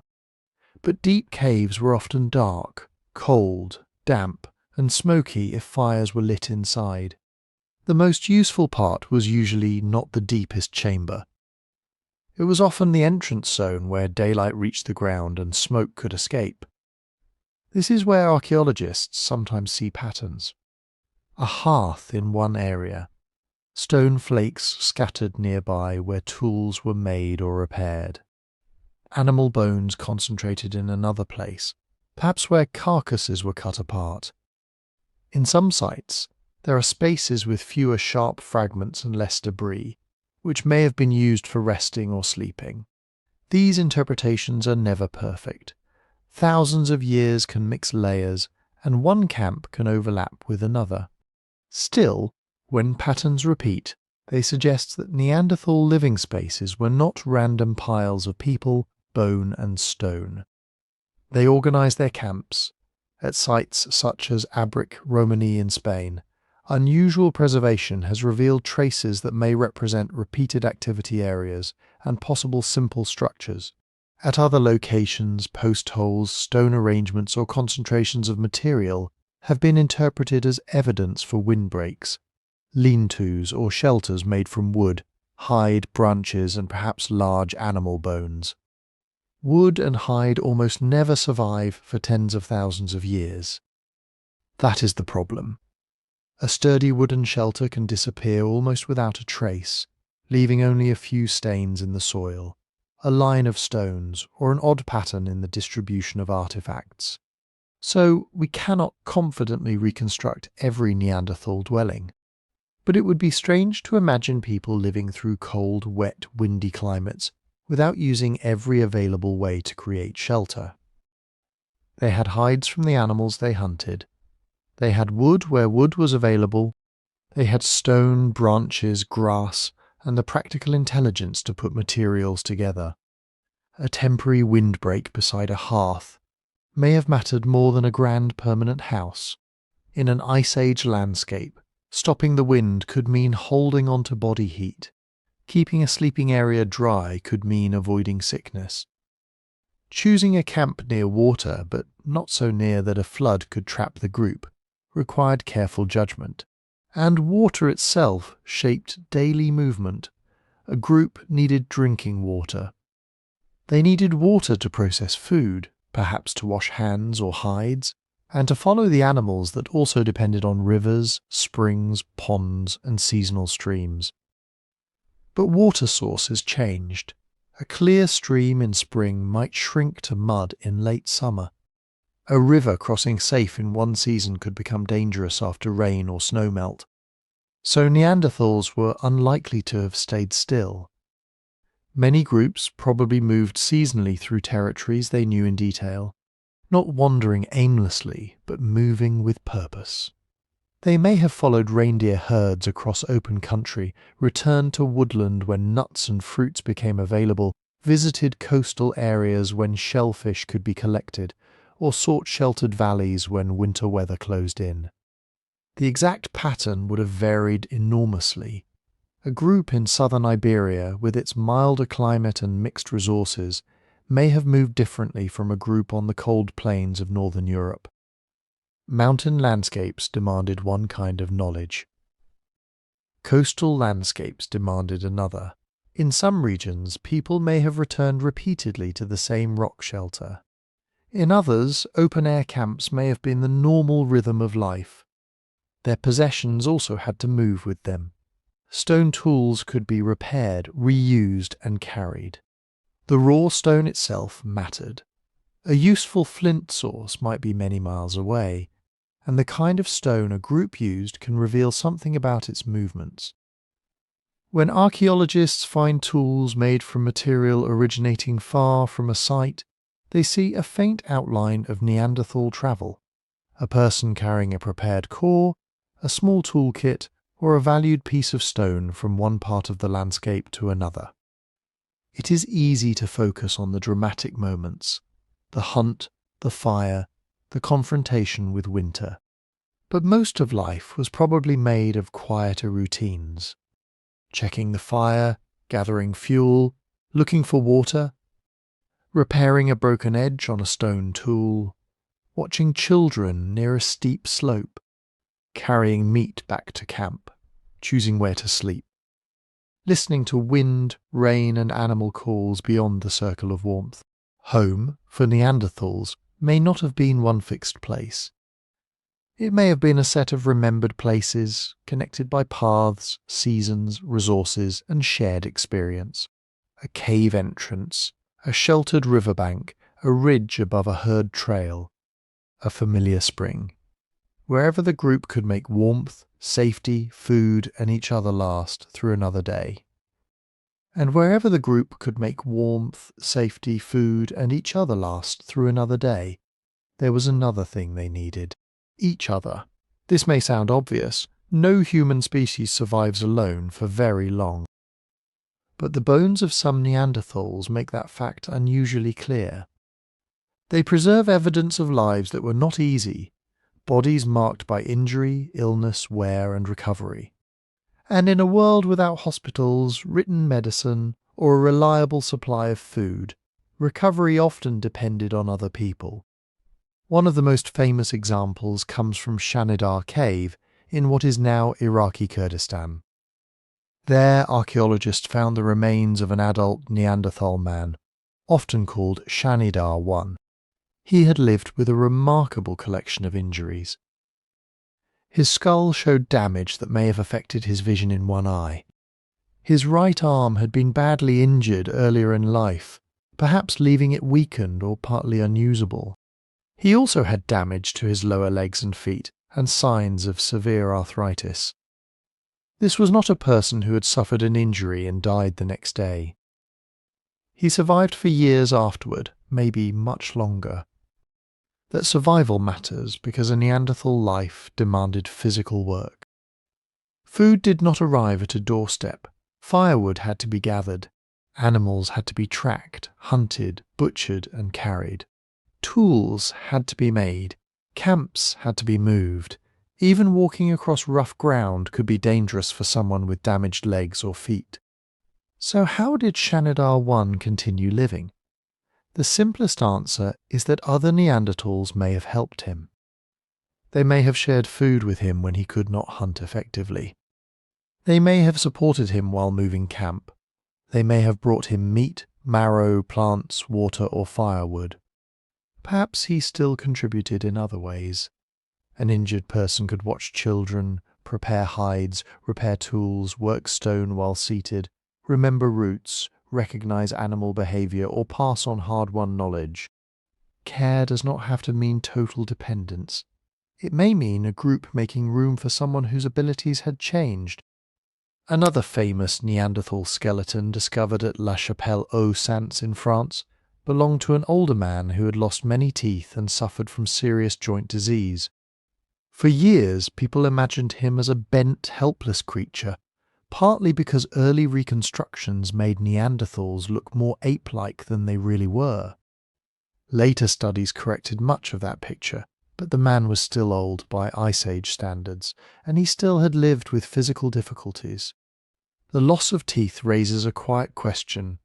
How did he eat? Perhaps he managed by choosing softer foods, chewing with the teeth that remained, or processing food carefully. Perhaps others softened meat by cooking it, cutting it into smaller pieces, or sharing marrow, fat, and other foods that required less chewing. We cannot stand inside that ancient camp and know exactly what happened. But it is difficult to look at a person who survived serious impairment and conclude that nobody helped. At the same time, we should be careful. An injured Neanderthal surviving does not prove that a whole community followed a formal system of nursing. It does not tell us whether care lasted for days, months, or years. It does not reveal whether help was offered freely, expected through family ties, or exchanged for useful work. A person might recover partly through their own skill and toughness. Some injuries that look terrible to us may have been less disabling than they appear from bone alone. The evidence gives us a glimpse, not a complete story. Still, those glimpses add up.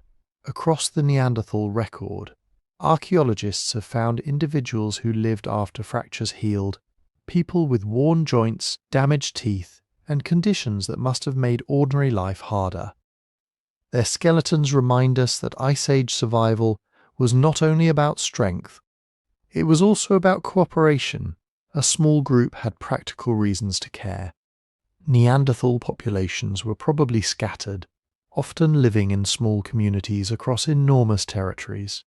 In some places, a local band may have contained only a few families. Losing one adult could be a serious blow. A skilled hunter, toolmaker, hide worker, or keeper of landscape knowledge was not easily replaced. Imagine a group that knows one valley better than anyone else. One person remembers where good stone can be found. Another knows which route stays passable after snow. An older adult recognizes the signs that reindeer are changing direction, or knows how to prepare a hide so it stays warm and dry. In a small community, knowledge lived in people. Keeping a person alive could mean keeping knowledge alive too. And there is something else. Small groups tend to make relationships immediate. These were not strangers passing one another in a crowded city. They were people who slept near the same fires, travelled the same paths, shared meat from the same animal, and watched the same children grow. They would have known one another's injuries, moods, habits, strengths, and fears. A child with a fever, an older hunter slowing down, someone recovering from a fall. These were not abstract problems. They were relatives, companions, perhaps friends. We should not turn this into a fairy tale. Neanderthal life could be harsh. Food shortages, accidents, conflict, and cold weather placed immense pressure on every group. Care would have had limits, especially when everyone was struggling. Compassion does not erase hardship. In fact, hardship is what makes the evidence for support so meaningful. To share food when food is scarce is costly.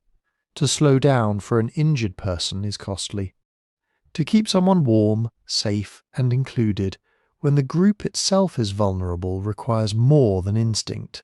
It requires a social world in which another person's survival matters. That does not make Neanderthals modern in every sense. It does make them recognizably human. Their families may have been small. Their lives may have been mobile and uncertain, but within those close circles, cooperation was likely not an occasional act of kindness. It may have been one of the basic technologies of survival, as necessary as fire, shelter, or a sharp stone edge. And perhaps the deepest lesson from those damaged, healed bones is this. A Neanderthal who survived injury was not simply evidence of individual toughness. They may also be evidence of a group that refused to leave one of its own behind. If Neanderthals cared for injured companions, shared difficult work, raised children, organized hunts, and passed practical knowledge from one generation to the next, then another question follows naturally. How did they communicate? Did Neanderthals speak? It is one of the most tempting questions in human prehistory, and one of the hardest to answer. Speech does not fossilize. Words vanish the moment they are spoken. Grammar leaves no imprint in the soil. A conversation beside a fire, a warning shouted during a hunt, a parent teaching a child how to shape a stone tool, all of it disappeared without leaving a direct record. Archaeologists can uncover hearths, bones, stone tools, pigments, and the outlines of ancient shelters. But they cannot excavate a sentence, so there is no fossil that says, "Beyond doubt, Neanderthals had language." There is also no fossil that says they did not. Instead, researchers look for clues. Not proof in the simple sense, but pieces of a larger and incomplete puzzle. One of those clues is a tiny bone in the throat called the hyoid. The hyoid does not connect directly to any other bone. It sits among muscles and ligaments beneath the tongue, helping support structures involved in swallowing and speech. In modern humans, it plays an important role in the complicated movements that let us produce the sounds of spoken language. A Neanderthal hyoid bone found at Kebara Cave in Israel is remarkably similar in shape to that of modern humans. That is interesting. It suggests that at least some Neanderthals had vocal anatomy capable of supporting a human-like range of movements. Computer models and studies of the bone have strengthened the possibility that their throats were not radically different from ours. But possibility is not certainty. A hyoid bone alone cannot tell us how a person used their voice. It cannot reveal whether they spoke in long, structured sentences, used a smaller set of calls, sang, whispered, argued, joked, or named the places where they found flint and hunted deer. A piano has all the parts needed to make music. That does not tell us what song was played. The same caution applies to the rest of Neanderthal vocal anatomy. For a long time, researchers tried to reconstruct speech ability from skulls and the shape of the vocal tract. Some early arguments claimed Neanderthals could not make the full range of sounds used in modern human speech. Later work complicated that picture. The old reconstructions relied on assumptions that may have been too simple, and modern speech itself does not depend on one exact throat shape. Humans speak thousands of very different languages using the same basic anatomy. What matters is not only the tongue, throat and mouth. It is also breath control, hearing, brain organization, social learning, and the ability to connect sounds with shared meanings. Then there is the famous gene called FOXP2. UFOXP2 is sometimes described as the language gene. That makes for a neat headline, but it is not quite right. No single gene creates language. Language is far too complex for that. FOXP2 is involved in the development and coordination of neural pathways, important for fine movement, including movements used in speech. In modern humans, rare damaging changes to this gene can affect speech and language abilities. Neanderthals appear to have shared the same important protein-changing version of FOXP2 found in living humans. Again, that is suggestive. It tells us that Neanderthals were not missing this piece of the genetic machinery associated with speech and motor control. But genes do not act alone. They can be switched on at different times, in different tissues, and in different combinations with other genes. Recent research has even suggested there may have been differences in how FOXP2 and related genes were regulated in Neanderthals and modern humans. So the gene does not settle the question. It simply makes the old image of Neanderthals as silent, grunting creatures even harder to defend. And when we step away from bones and genes, their lives provide another kind of evidence. Neanderthals made tools using methods that were not learned in a single glance. The prepared core techniques they used required planning. A skilled toolmaker had to understand stone, anticipate where a blow would travel, and remember a sequence of actions. They had to select raw materials, sometimes carrying good stone across the landscape. They made wooden spears, shaped hides, controlled fire, and adapted to changing conditions. All of that could be taught through demonstration. Hands are powerful teachers.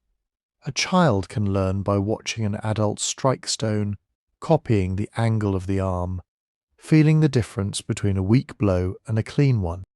But detailed communication would have made this learning easier. Imagine trying to explain where a herd disappeared over a ridge, or which plant causes pain in the stomach, or where a group found shelter during the last winter. Imagine planning an ambush, dividing tasks, warning others about thin ice, or telling a young person why a certain cave should be avoided when the winds change. Gesture could do much of this. So could pointing, facial expression, posture, touch, rhythm, and shared routines. Neanderthals almost certainly communicated with their bodies as well as their voices. Modern humans do too. Even in a fully spoken language, hands keep moving. Faces supply meaning a raised eyebrow, a glance toward danger, or a hand held flat in the air can communicate before anyone says a word. The real question is not whether Neanderthals communicated. They clearly did. No small Ice Age community could coordinate hunting, childcare, food sharing, movement across the landscape, and the transmission of technical skills without a rich system of shared signals. The harder question is whether that system included spoken language like ours. Perhaps Neanderthals had voices filled with named people, familiar places, animal movements, warnings, requests, and memories. Perhaps they used words alongside gestures in ways that would have been immediately recognizable to us. Perhaps their language had grammar, stories, jokes, and songs. Or perhaps it was different from anything spoken today. A communication system with fewer words, heavier reliance on gesture, and meanings rooted deeply in shared experience. We do not know, and there is something peaceful in admitting that uncertainty. For more than 300,000 years, Neanderthals lived across vast parts of Europe and Western Asia. They endured cold cycles, raised families, adapted their tools, and maintained ways of life that could not have been invented from scratch every generation. Knowledge had to move from person to person, whether carried in speech, gesture, demonstration, or some inseparable mixture of all three. That knowledge was their inheritance. And perhaps around their fires, in caves and open camps now buried beneath thousands of years of earth, Neanderthals did what humans have always done.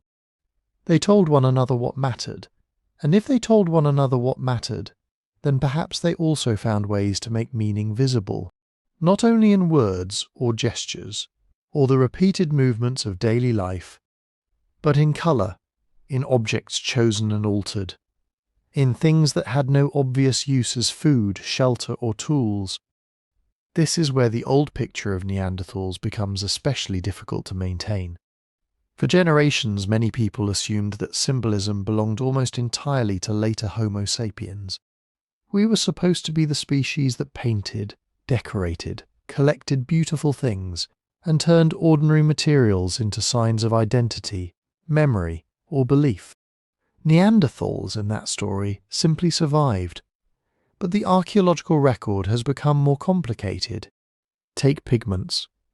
Across Neanderthal sites, archaeologists have found lumps of red, yellow, and black mineral colorants, especially iron-rich ochre and manganese dioxide. Sometimes these materials were brought into caves from elsewhere. Sometimes they appear to have been scraped, ground, or processed. At a few sites, researchers have found traces suggesting that pigments may have been mixed or worked using tools. Why collect coloured minerals? There are practical possibilities. Manganese dioxide can help make fire easier to start. Ochre may have been useful in hide working, perhaps as a drying agent, preservative, or insect deterrent. Mineral powders could have had many applications that left no clear trace. But colour also has a strange power over human attention. A deep red stone is not merely a stone, it catches the eye. It can be rubbed onto skin, hair, leather, wood, or the walls of a shelter. It can turn an ordinary surface into something different, something marked. And once people begin selecting colours, carrying them, preparing them, and using them again and again, it becomes difficult to say that practical need was the only thing involved. At sites in Spain, including Cueva de los Aviones, shells found in association with Neanderthal occupations appear to have been collected from the coast and altered. Some contain natural pigments or traces of colouring material. A few may have been used as containers. Others seem to have been chosen because of their appearance, not because they provided food. These shells are very old, more than 100,000 years old in some cases. That matters because Homo sapiens had not yet reached Western Europe. If the dates and interpretation are correct, then Neanderthals were collecting and perhaps displaying coloured shells long before modern humans arrived in the region. A shell with a hole in it can become many things. It may be a container. It may be a pendant. It may be tied to clothing, hung from hair, attached to a bag, or kept simply because someone liked it. Archaeology cannot always tell us which. Still, the act of choosing a shell is meaningful in itself. The sea produces countless shells, but not all are equally striking. A person who gathers one particular shape, carries it inland, stains it with colour, or wears it on the body may be saying something. Perhaps about age, family, place of origin, personal taste, or a memory of the coast. We cannot hear the message, but we may be seeing the remains of the medium. There are other hints at Krapina in what is now Croatia, a group of white-tailed eagle talons dating to roughly 130,000 years ago appears to have been deliberately modified. Some have cut marks and polished areas that may have resulted from being worn together, perhaps as a necklace or bracelet. The interpretation is debated, as it should be. Bones can be marked in many ways. Wear can have several causes, but eagle talons are not an obvious everyday resource. They are difficult to obtain. An eagle is dangerous to approach, and its claws are visually distinctive. If Neanderthals selected these talons, cut them free, and assembled them into an ornament, then they were doing something that went well beyond immediate survival. They were making an object for display. Feathers raise a similar possibility. At several sites, cut marks on the wing bones of large birds have been interpreted as evidence that Neanderthals removed feathers, especially dark flight feathers from ravens, vultures, and birds of prey. These are not the meatiest parts of a bird, so perhaps the feathers mattered for decoration. Perhaps. But once again, certainty stays just out of reach. Bird bones are fragile. Cut marks are difficult to interpret. People may have taken birds for meat, bone, skin, or feathers, and the evidence does not always separate those uses neatly. That uncertainty is not a weakness in the story. It is the story. Prehistory is a world of partial signals. A scratched talon, a shell stained red, a mineral fragment carried far from its source. Each one is small. Together they suggest that Neanderthals may have cared about how things looked, how they were presented, and what they communicated to others. And that is worth pausing over, because symbolism does not need to look like the later traditions of Homo sapiens.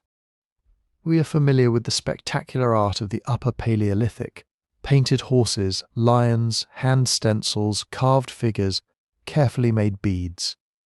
It is tempting to use those later achievements as a measuring stick. If Neanderthals did not produce the same quantity of art in the same places with the same recognizable style, then perhaps they had no symbolic world at all. But that does not follow. Different communities create meaning differently. One group may paint animals deep inside caves, another may mark bodies with pigment, decorate clothing with feathers, collect unusual stones, or pass treasured objects between generations. A symbol only works when its meaning is shared. To outsiders, it may look like nothing more than a shell, a claw, or a streak of red powder. If you enjoy these kinds of mysteries, the channel's book about 12 unexplained mysteries is available through the website, with the link in the description. It is a quiet reminder that the past often gives us clues, not final answers. The cave markings are perhaps the most famous and most difficult clues of all. In several Spanish caves, researchers have argued that simple red lines, dots, hand stencils, and painted formations may date to more than 64,000 years ago. If those dates are secure, the paintings would predate the arrival of Homo sapiens in Europe, and would therefore be the work of Neanderthals. That would be extraordinary, but the dates are not accepted by everyone. In many cases, researchers date thin layers of mineral crust that formed over the paint, rather than the pigment itself. This can provide a minimum age. The painting must be older than the crust above it. Yet cave surfaces are complicated. Water moves minerals. Crusts can form unevenly. Samples can be difficult to connect securely to the original mark. So the paintings remain possible evidence, even powerful evidence, but not a settled verdict. Perhaps Neanderthals placed red marks on cave walls. Perhaps they outlined hands, made dots, or used colour to draw attention to cracks and shapes in the stone. Perhaps these places had stories attached to them. A cave wall may have held memories of people, animals, journeys, or the unseen forces of a dangerous landscape. Or perhaps some markings are younger than they first appear. The honest answer is that we are still learning how to read them. But even without the most disputed cave paintings, the pigments, shells, talons, and carefully selected objects tell us something important. Neanderthals were not living in a world made only of calories, sharp edges, and winter shelter. They inhabited a social world, a world in which appearances may have mattered, a world in which an object could carry a connection to a person, a group, a place, or an event. A world where colour could transform the body, and rare materials could become part of how someone was seen. And once objects can hold meaning, another question follows quietly behind it. What happened when a person died? What happened when a person died? For living people, a body is a person. A voice, a face, a set of habits, memories, relationships. But after thousands of years underground, archaeology encounters something very different. A few bones, a patch of dark soil, stones that may have fallen naturally or may have been placed by human hands.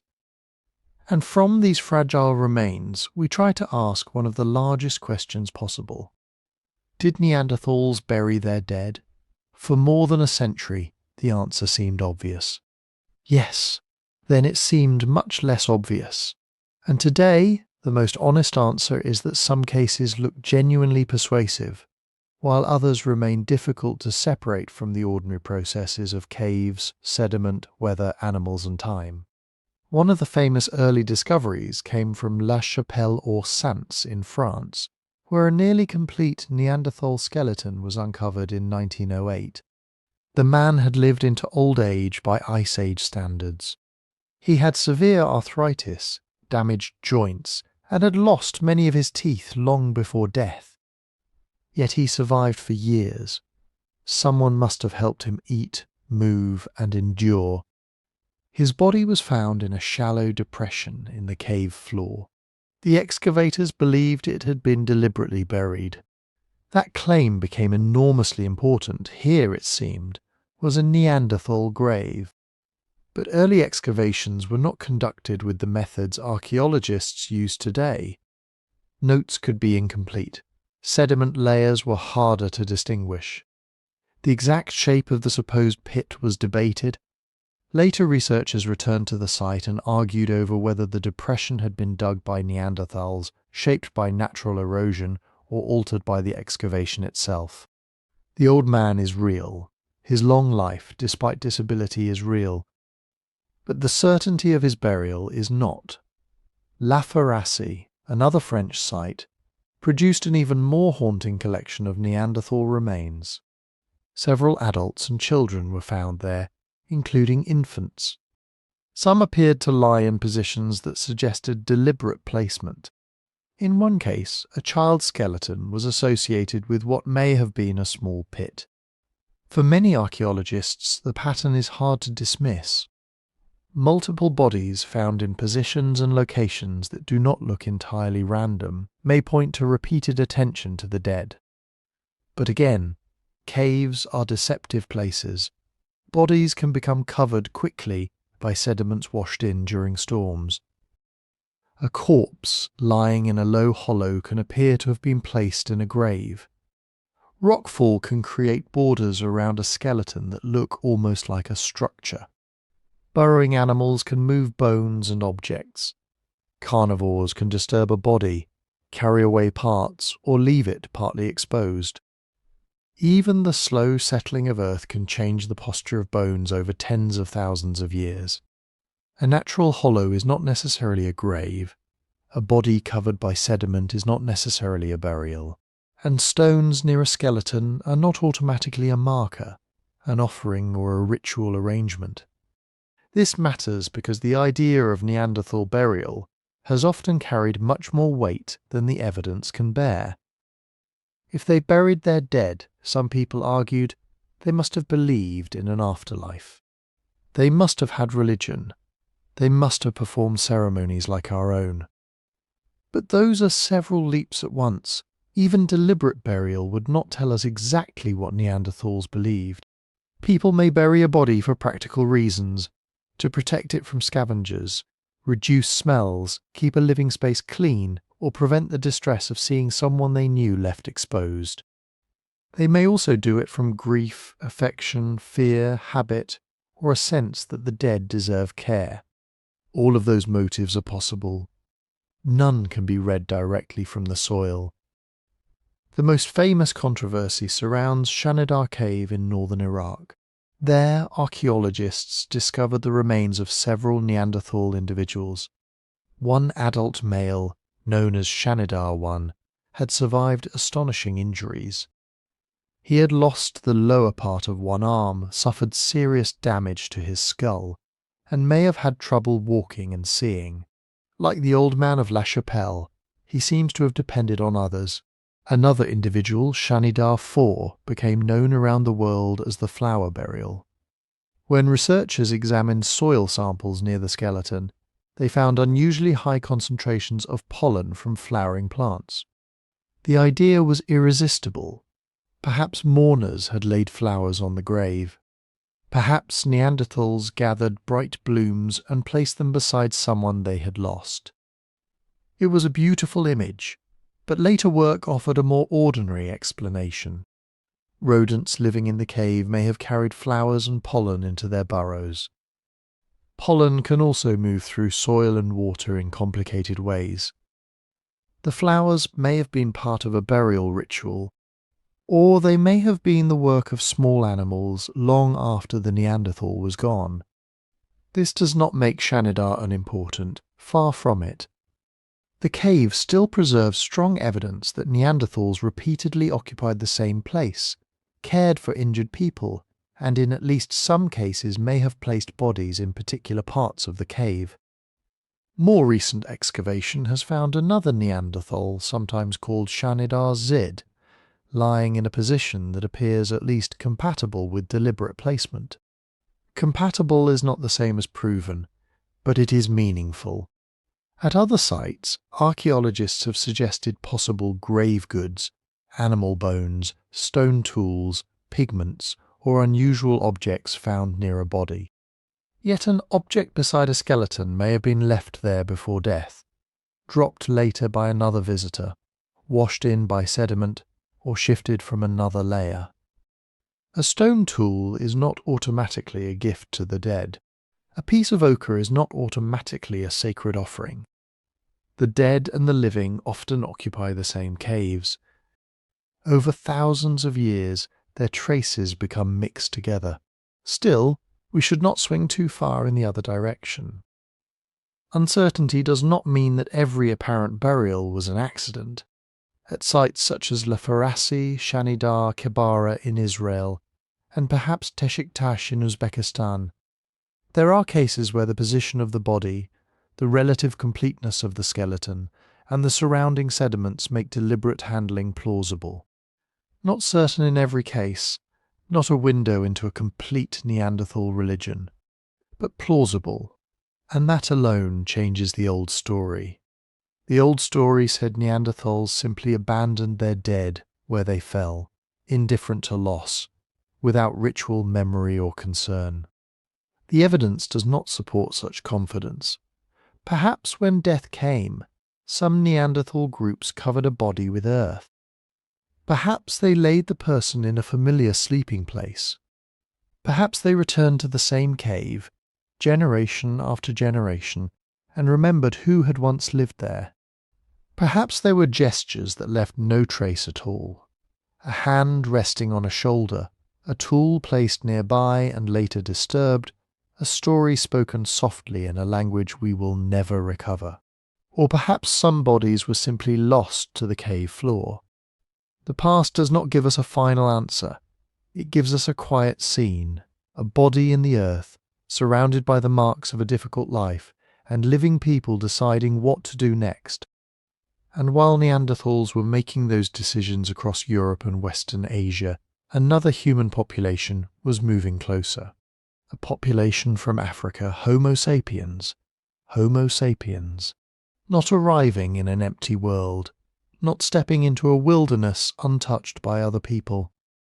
When some of our ancestors moved out of Africa and into Eurasia, they entered lands that Neanderthals had known for hundreds of thousands of years. Neanderthals already understood the seasons of Europe and Western Asia in ways no newcomer could immediately match.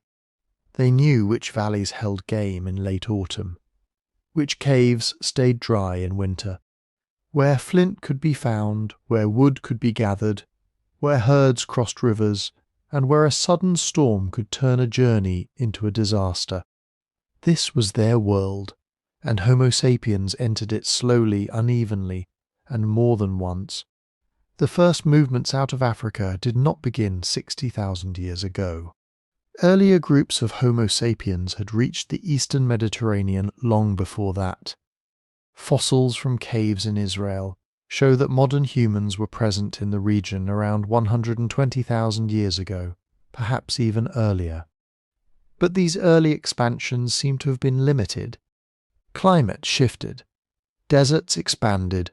Routes closed. Small populations may have disappeared, returned south, or been absorbed into other groups. The large and lasting expansion came later, beginning roughly 70,000 to 60,000 years ago. Small populations moved through northeastern Africa, across the Red Sea region or through the Sinai, then spread along the coasts, rivers, grasslands, and uplands of Asia. Some travelled east with astonishing speed. Others moved north and west, eventually reaching the lands occupied by Neanderthals. But this was not one migration, one meeting, one dramatic moment at the edge of a cave. It was thousands of encounters spread across thousands of years. A Neanderthal hunting party might have found footprints beside a stream, made by strangers with narrower faces and lighter builds. A Homo sapiens family might have entered a rock shelter and noticed old hearths, broken animal bones and stone flakes left by people they had never seen. Two groups may have watched each other from a distance across an open valley, each trying to decide whether the others were dangerous. Sometimes they may never have met at all. Two human populations can use the same landscape without standing face to face. One group hunts a herd in spring, another arrives in autumn. One shelters in a cave for several weeks, then leaves behind ash, tools, and discarded bones. Decades later, another group uses the same place. To archaeologists, their lives appear stacked together in the soil. But to the people who made those layers, the others may have been only rumours. Still, there were real meetings, we know that now. The difficult question is what those meetings were like. For a long time, the story was told as if Homo sapiens arrived carrying superior intelligence, superior tools and superior culture, then quickly replaced a weaker and simpler species. It is a neat story. It is also much too neat. Homo sapiens did seem to have some important advantages in the long run. Their populations were probably larger overall. Their social networks may have extended farther, linking groups across wider territories. Long-distance exchange could bring useful stone, shells, pigments, knowledge and potential marriage partners into communities separated by hundreds of miles. In a harsh and unpredictable world, those connections mattered. A small, isolated group can survive for generations. But if a winter goes badly, if game disappears, if illness takes several adults, or if too many children die, isolation becomes dangerous. A larger network provides options. People can move. Allies can help. New partners can join the group. Knowledge can travel beyond the memory of one valley or one cave. Homo sapiens may have had more of these connections. But Neanderthals were not without networks, skill, or technology. They had occupied vast areas from Atlantic Europe to Western Asia. They moved stone across landscapes. They adapted their tools to local conditions. They hunted difficult prey, managed fire, cared for injured companions, and survived climatic swings that would have destroyed less capable people. The difference was not between human and non-human. It was between two kinds of humans shaped by different histories. Their technology sometimes looked different in many regions. Neanderthals made the carefully prepared stone tools archaeologists call mousterian. Homo sapiens, arriving later, often brought blade-based technologies, tools made from long, narrow flakes struck from prepared cores. They also used bone, antler, shell, and other materials in ways that become more visible in the archaeological record. But technology is not a scoreboard. A blade is not automatically better than a flake. A new toolkit may reflect different prey, different materials, different traditions, or different ways of organizing work. Neanderthals themselves changed their technologies over time. And in some places the boundary between Neanderthal and Homo sapiens tool traditions is frustratingly blurred. Ideas can move between people, so can objects, so can people. In some regions the two groups may have avoided each other. In others they may have competed for caves, hunting grounds, fuel, and the same migrating animals. During hard winters, even a rich valley could not feed everyone. A larger Homo sapiens population entering a territory may have placed pressure on Neanderthal groups already living close to the edge. But competition did not have to mean constant violence. There may have been exchange, a useful piece of stone passed from one hand to another. A new hunting technique observed and copied. A temporary alliance during a dangerous season. Curiosity, caution, fear, perhaps friendship, and perhaps sometimes something more intimate. Because when archaeologists compare the ancient DNA of Neanderthals and living people today, they find a fact that no old stereotype can explain away. The newcomers and the people already there did not remain entirely separate. For most of human history, that question would have been impossible to answer. Bones can tell us about height, injury, diet, and sometimes disease. Stone tools can tell us about skill and tradition. A cave layer can show that different groups used the same shelter at different times. But none of these things can tell us, with certainty, whether a Neanderthal and a Homo sapiens person had a child together. Then ancient DNA changed the entire conversation. DNA is fragile. After death, it begins to break apart. Heat, water, microbes, and time all work against it. For tens of thousands of years, a skeleton lying in the ground is slowly losing the genetic record stored inside its cells. And Neanderthal remains were not preserved in laboratories. They were buried in caves, disturbed by weather, handled by excavators, touched by museum workers, sometimes even cleaned with methods that would horrify a modern geneticist.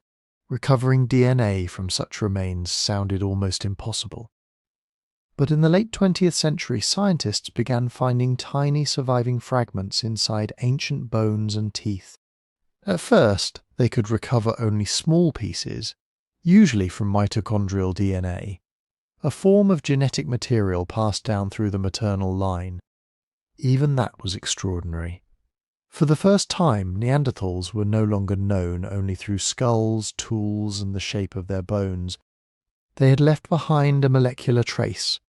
Then the technology improved. Scientists learned how to work in ultra-clean laboratories, wearing protective clothing and filtering the air to reduce contamination from modern human DNA.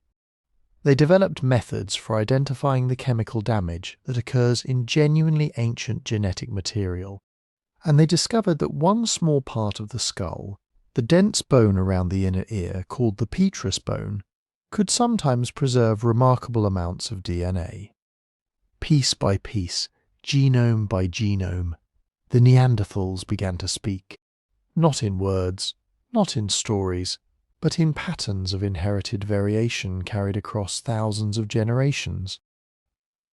In 2010, researchers published the first draft sequence of a Neanderthal genome. They compared it with the genomes of living people from different parts of the world, and the result was one of the great surprises in the history of human origins. People with ancestry outside Africa were, on average, slightly more genetically similar to Neanderthals than were people whose recent ancestry was entirely African. The simplest explanation was not that Europeans somehow looked more Neanderthal. It was that, after some Homo sapiens groups left Africa, they had interbred with Neanderthals. They had children together. Those children had children of their own. And over time, a small portion of Neanderthal DNA entered Homo sapiens populations and continued travelling forward through history, carried by people who may never have known where those genes came from. Today, many people with ancestry outside Africa carry roughly 1 to 2% Neanderthal DNA, though the exact amount varies from person to person and between populations. East Asian populations often carry somewhat more Neanderthal ancestry than European populations, for reasons that are still being worked out. Some of that difference may reflect later episodes of contact. Some may reflect population history, chance, or the way natural selection removed certain Neanderthal gene variants in some groups, but not others. The number sounds small, 1 or 2%, almost nothing. But think about what it means. It means the Neanderthals did not vanish without leaving descendants. Their bodies disappeared as a distinct population. Their stone traditions ended. Their camps went cold. But parts of their genetic inheritance survived inside the expanding populations of Homo sapiens. Not everywhere equally, not in every family, but widely enough that billions of people alive today carry small traces of those ancient encounters. And the DNA tells us something else. This was probably not one brief meeting between one small group of Neanderthals and one small group of newcomers. If it had been, the genetic pattern might be simpler. Instead, the evidence points toward repeated episodes of mixing. Homo sapiens and Neanderthals likely encountered one another more than once in different regions and at different times. The major contribution to later non-African populations seems to have come from contact somewhere in Western Asia, perhaps soon after the main expansion of Homo sapiens out of Africa. But there are also signs of later contact in Europe and elsewhere. Some early Homo sapiens individuals carry much more Neanderthal ancestry than people do today. One modern human man from Romania, who lived around 40,000 years ago, had a Neanderthal ancestor only a few generations back.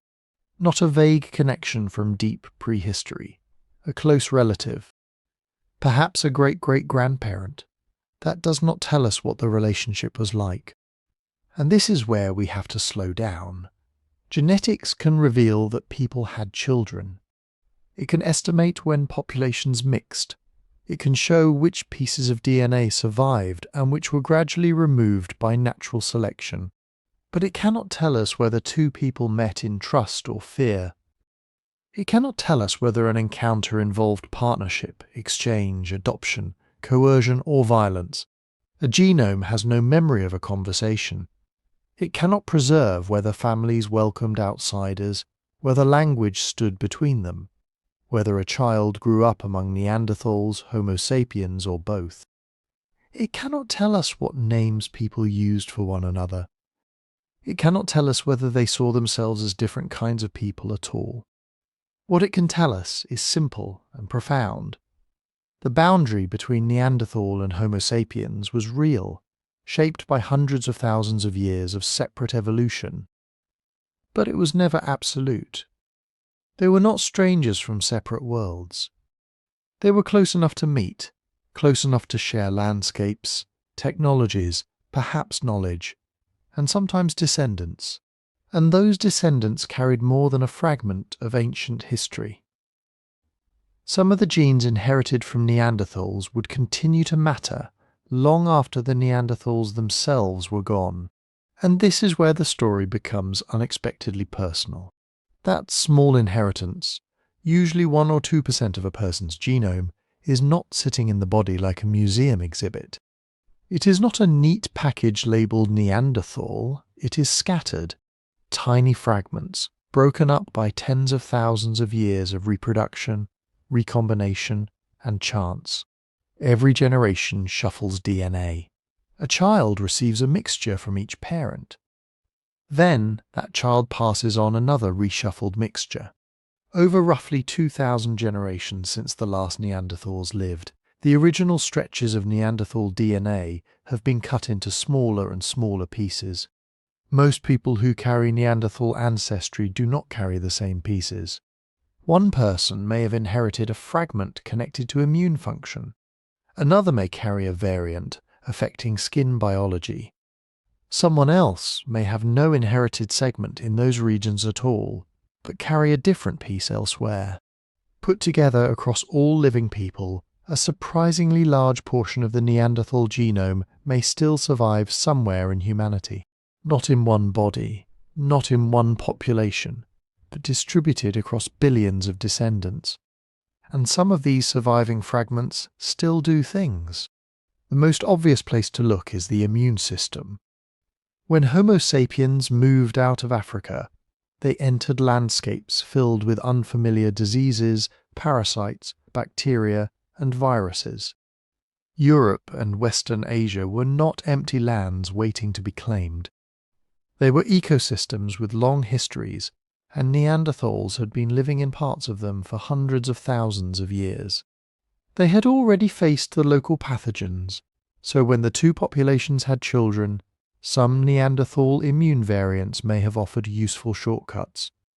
Instead of evolving every defense from scratch, incoming Homo sapiens groups could inherit pieces of an immune system shaped by ancient Eurasian conditions. Several Neanderthal-derived gene regions are involved in the first stages of immune response. These include variants near genes that help cells recognize invading microbes and send out the chemical alarms that mobilize the body's defenses. Other inherited segments affect antiviral pathways, the complicated molecular systems that detect viruses and interfere with their ability to reproduce. That sounds like an obvious advantage, and sometimes it may have been. But immune systems are never simple. An immune response that is too weak can leave a person vulnerable to infection. An immune response that is too strong can cause damaging inflammation, allergies, or autoimmune disease. A genetic variant that helped someone survive one ancient disease environment might be neutral in another, or even harmful under modern conditions. This is one of the central lessons of Neanderthal DNA. Genes do not come with permanent labels saying good or bad. Their effects depend on environment, diet, disease exposure, age, other genes, and plain old chance. The same is true for skin. Neanderthal-derived variants have been linked to aspects of skin biology, including the production and behavior of keratin, a tough protein found in skin, hair, and nails. In cold, dry, seasonal environments, changes in the outer barrier of the skin may have mattered. Skin has to do more than cover the body. It helps retain moisture, protect against injury, regulate temperature, and respond to sunlight.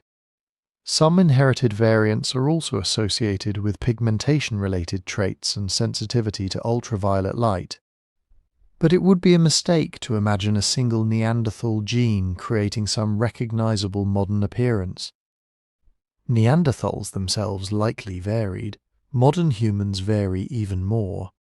Skin color, hair texture, facial shape, and countless other features are influenced by many genes acting together, as well as by environment. There is no hidden Neanderthal switch inside anyone. The same caution applies to metabolism.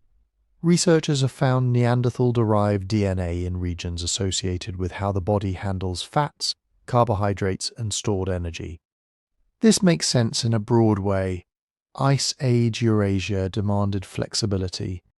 Food could be abundant after a successful hunt, then scarce for long stretches. Cold weather increased energy needs. Seasonal plants appeared and vanished. A body adapted to those conditions might process fuel differently from one shaped in tropical Africa. But modern life is not the Pleistocene. A metabolic variant that once helped conserve energy during hunger may have different effects in a world of supermarkets, sedentary work, processed food, and longer lifespans. Studies sometimes find statistical links between archaic DNA and traits such as blood sugar regulation, body fat distribution, or risk for certain diseases. But a statistical link is not a destiny. It does not mean that everyone with a variant will have a particular body, illness, or outcome. Usually, the effect of any one inherited fragment is small enough that it disappears into the enormous complexity of a human life. There are other intriguing connections. Some Neanderthal-derived variants have been associated with sleep timing, pain sensitivity, nicotine dependence, mood-related traits, or the way the body responds to sunlight. During the COVID-19 pandemic, researchers identified one Neanderthal-derived region associated with increased risk of severe illness, while another archaic region appeared to offer some protection in certain populations. These findings are real enough to study, but they are also easy to exaggerate. A gene variant is not a personality. It is not a moral trait. It cannot tell us that Neanderthals were naturally aggressive, gentle, intelligent, anxious, artistic, or anything else so simple.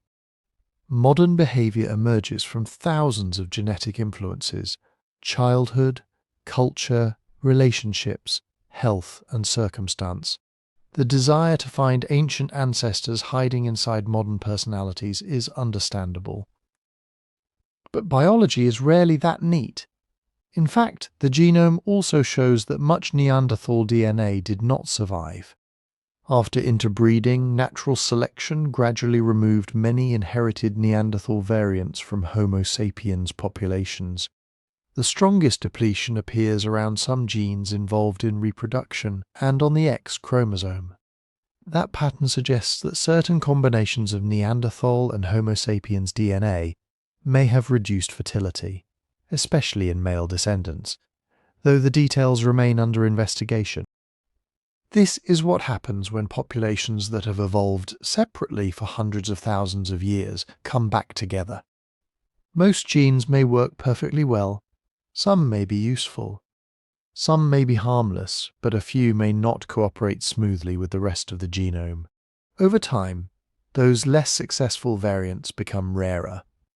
Others remain, not because Neanderthals were somehow replaced by Homo sapiens in every possible sense, but because their descendants became part of later human populations. Their genetic legacy was filtered by selection, reshaped by migration, and scattered through the generations. So when we ask what Neanderthal genes still do today, the answer is not one dramatic thing. They help remind us that the Neanderthals were not a failed experiment sealed off in prehistory. Their inheritance may still influence immune responses, skin, metabolism, and other subtle parts of human biology, usually quietly, usually in combination with countless other influences, usually without anyone noticing.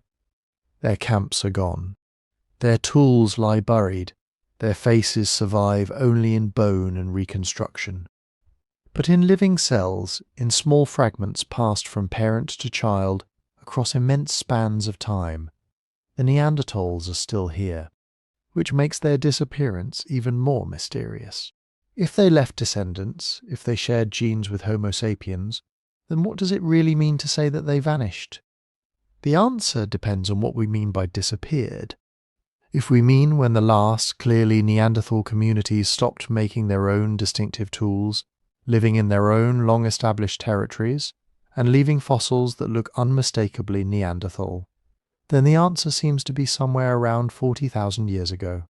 Maybe a little earlier in some regions, maybe a little later in others. But Europe was enormous.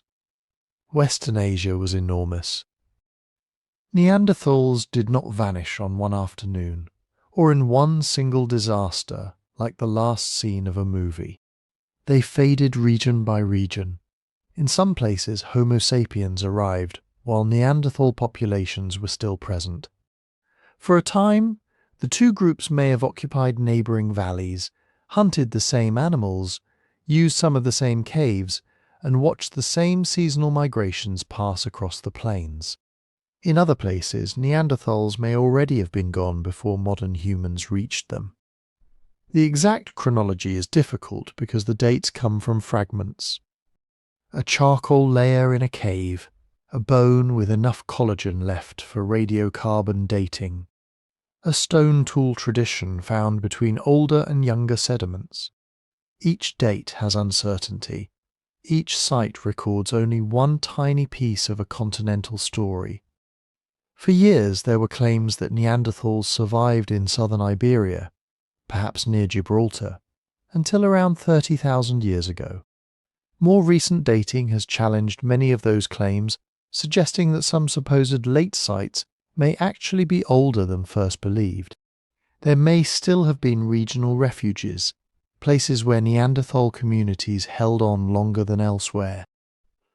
But the safest conclusion is that their distinct archaeological presence largely disappears by about 40,000 years ago. And why? The honest answer is that nobody has found one proven cause. There was no single Neanderthal apocalypse written clearly in the ground, no obvious layer of ash marking one final catastrophe. No one weapon, disease, drought, or invasion that explains everything. What we see instead is a number of pressures arriving at once, affecting a population that may already have been dangerously small. Start with the climate. The period when Homo sapiens entered Europe was one of extraordinary instability. This was the last ice age, but not simply a world of permanent, unchanging cold. Temperatures could shift sharply over centuries, sometimes perhaps even faster. Forests retreated, grasslands expanded, then conditions changed again. Rivers altered their courses, animal herds moved. Familiar hunting grounds could become unreliable within a few generations. For people living close to the edge of survival, this mattered enormously. Neanderthals had survived cold conditions for hundreds of thousands of years. They were not helpless in the face of winter. Their bodies, tools, shelters, fire use, and hunting knowledge show exactly the opposite. But surviving cold is not the same thing as surviving constant unpredictability. A cold landscape can still be productive if you know its rhythms. But if the rhythms keep breaking, if the animals arrive in different places, if woodland disappears from a valley, if a dry season lasts longer than expected, then even experienced people can be pushed into crisis. A small group may lose a hunt, then lose another. A few children may not survive one hard winter. An older hunter with decades of knowledge may die before teaching everything they knew. And this leads to the second problem. Numbers. Genetic evidence suggests that Neanderthal populations were small compared with later Homo sapiens populations. Not necessarily tiny everywhere at every moment, but often sparse, scattered and separated by long distances. Some estimates suggest that across all of Europe and Western Asia, their total population may have numbered only tens of thousands, perhaps fewer at certain times. That sounds like a lot of people until you spread them across millions of square miles. Imagine small communities, perhaps connected through kinship and seasonal movement, but separated by mountains, forests, rivers, and wide open steppe. If one group disappeared, another group might not be close enough to replace it. If a local population had too few women of childbearing age, too many injuries, too many deaths in infancy, or simply too few possible partners, recovery could become difficult. This is called demographic vulnerability. A population does not have to be wiped out by a dramatic catastrophe. It can decline quietly. One group has no surviving children. Another has children, but not enough. A third joins a neighbouring community. Over many generations, the map slowly empties, then Homo sapiens entered the picture. Our ancestors were not necessarily more intelligent in every way, or stronger, or better adapted to every landscape. That old story is too simple. Neanderthals had already demonstrated astonishing endurance in Eurasia, long before Homo sapiens arrived. But incoming Homo sapiens may have had some advantages in numbers and social networks. They appear to have maintained long-distance connections that moved materials, information, and perhaps marriage partners across wider territories. A group facing local scarcity might have had more distant allies to rely on. They may have had broader exchange networks, more flexible hunting strategies in some settings, or simply more people arriving over time from the south and east. Even a small advantage can matter when populations are competing for the same food. Competition does not have to mean constant violence. It could mean two groups hunting the same reindeer herds, gathering from the same seasonal plant patches, or seeking shelter in the same protected valleys. If Homo sapiens populations grew while Neanderthal populations remained small, the balance could shift without any single battle deciding the outcome. And then there was interbreeding. Some Neanderthals did not disappear without descendants. They had children with Homo sapiens. Those children had children. Their Neanderthal ancestry became part of expanding Homo sapiens populations. In that sense, part of the Neanderthal population may have been absorbed rather than destroyed. Not replaced completely, not preserved completely, but blended. So perhaps the end came through several overlapping processes: climate disruption, shrinking, reliable habitats, small, isolated populations struggling to recover from losses, competition with newly arriving Homo sapiens, and assimilation through families formed across the boundary between the two groups. No single explanation is enough by itself. The Neanderthals may not have vanished because they were inferior. They may have vanished because the world changed, because their numbers were fragile, and because another human population entered their landscape at exactly the wrong moment. A long, slow ending, uneven, complicated, human. And somewhere in the last valleys where Neanderthals still lived, the final communities carried on without knowing they were the final ones. They did not know they were living at the end of a story. No Neanderthal family woke up one morning and saw a sign saying that their people had only a few thousand years left. A child still needed feeding. Spears still needed repairing. Firewood still had to be gathered before night came down over the valley. The winter wind still came off the mountains. The animals still moved with the seasons. For the people living through it, life was probably not experienced as an ending. It was simply life, narrowed perhaps, made harder, but still filled with the ordinary concerns that had always mattered. And if we want to find those last communities, we are drawn toward the far west of Europe, toward sheltered caves in southern France, toward the rugged coastlines of Iberia, toward limestone cliffs above rivers, narrow valleys protected from the worst winds, and the southern edge of the continent where the climate could sometimes be a little less severe than the open plains farther north. Southern Iberia, especially, has long held a powerful place in the imagination of Neanderthal history. It is easy to understand why.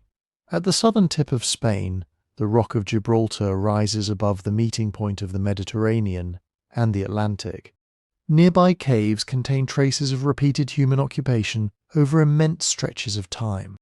From these sheltered places, people could have looked out across a changing coastline, gathered shellfish, hunted animals moving through the hills, and found protection in a landscape rich with stone, water, and natural cover. For a long time, some researchers believe that Neanderthals survived here until perhaps 30,000 years ago, or even later. If true, that would mean small Neanderthal communities endured in the far southwest of Europe, for thousands of years after they had disappeared elsewhere. It was an irresistible picture, the last Neanderthals holding on at the edge of the continent, small bands watching unfamiliar newcomers spread across Europe. The final descendants of a people who had lived in Eurasia for hundreds of thousands of years. But archaeology has a way of making simple endings complicated. Dating the final Neanderthals is extraordinarily difficult. Radiocarbon dating, the main method used for this period, works by measuring the decay of radioactive carbon in once living material. But as samples approach the limit of the method, around 50,000 years old, the remaining signal becomes very faint. Tiny amounts of contamination can make an ancient bone appear younger than it really is. Imagine trying to hear one whisper in a crowded room. A trace of modern carbon from soil, glue handling, or later organic material can alter the result. A date that seems to show Neanderthals surviving very late may, after improved cleaning and better laboratory methods, turn out to belong to an earlier time. The layers in caves can be difficult too. Caves are not sealed time capsules. Water moves through them. Animals dig burrows. Later, people disturb older sediments. Objects from separate periods can shift close together. A stone tool found near a younger charcoal sample does not automatically mean both of the same age. The ground itself may have been rearranged long after the people who made the tool were gone. This is why claims about very late Neanderthal survival have often changed. A site may first appear to preserve a final Neanderthal occupation. Then new dates are taken, old samples are tested again. The sediment layers are examined more carefully, and the proposed date moves backward by thousands of years. That does not mean the earlier researchers were foolish. They were working with the best evidence and methods available at the time. It means the deep past is difficult to measure, and science improves by revisiting its own conclusions. Today, the broad picture is clearer than it once was, even if the final details remain uncertain. Neanderthals seem to have disappeared as a distinct population around 40,000 years ago, with possible regional variation around that date. Southern Iberia may still have provided refuges during harsh climatic periods, but the dramatic image of isolated Neanderthals surviving there, tens of thousands of years beyond everyone else, is no longer strongly supported. Still, even without a spectacularly late refuge, the final Neanderthal world must have felt small. Not small in the sense that the land itself had shrunk. Europe remained vast. Mountains, forests, coasts, and open grasslands stretched beyond any one person's knowledge. But the social world may have become smaller. Familiar neighbouring groups may no longer have appeared at seasonal meeting places. A valley that once held several families might hold one. A journey to find partners, allies, or trading contacts might take longer and become less certain. And that kind of shrinking can be devastating. Human communities do not survive on food alone. They survive on shared memory, on people who know where flint can be found, where animals cross a river, which cave stays dry in spring, how to shape a spear point, how to care for an injured child, how to recognize a distant relative and turn a meeting into an alliance rather than a conflict. When populations become scattered, knowledge can disappear with individuals.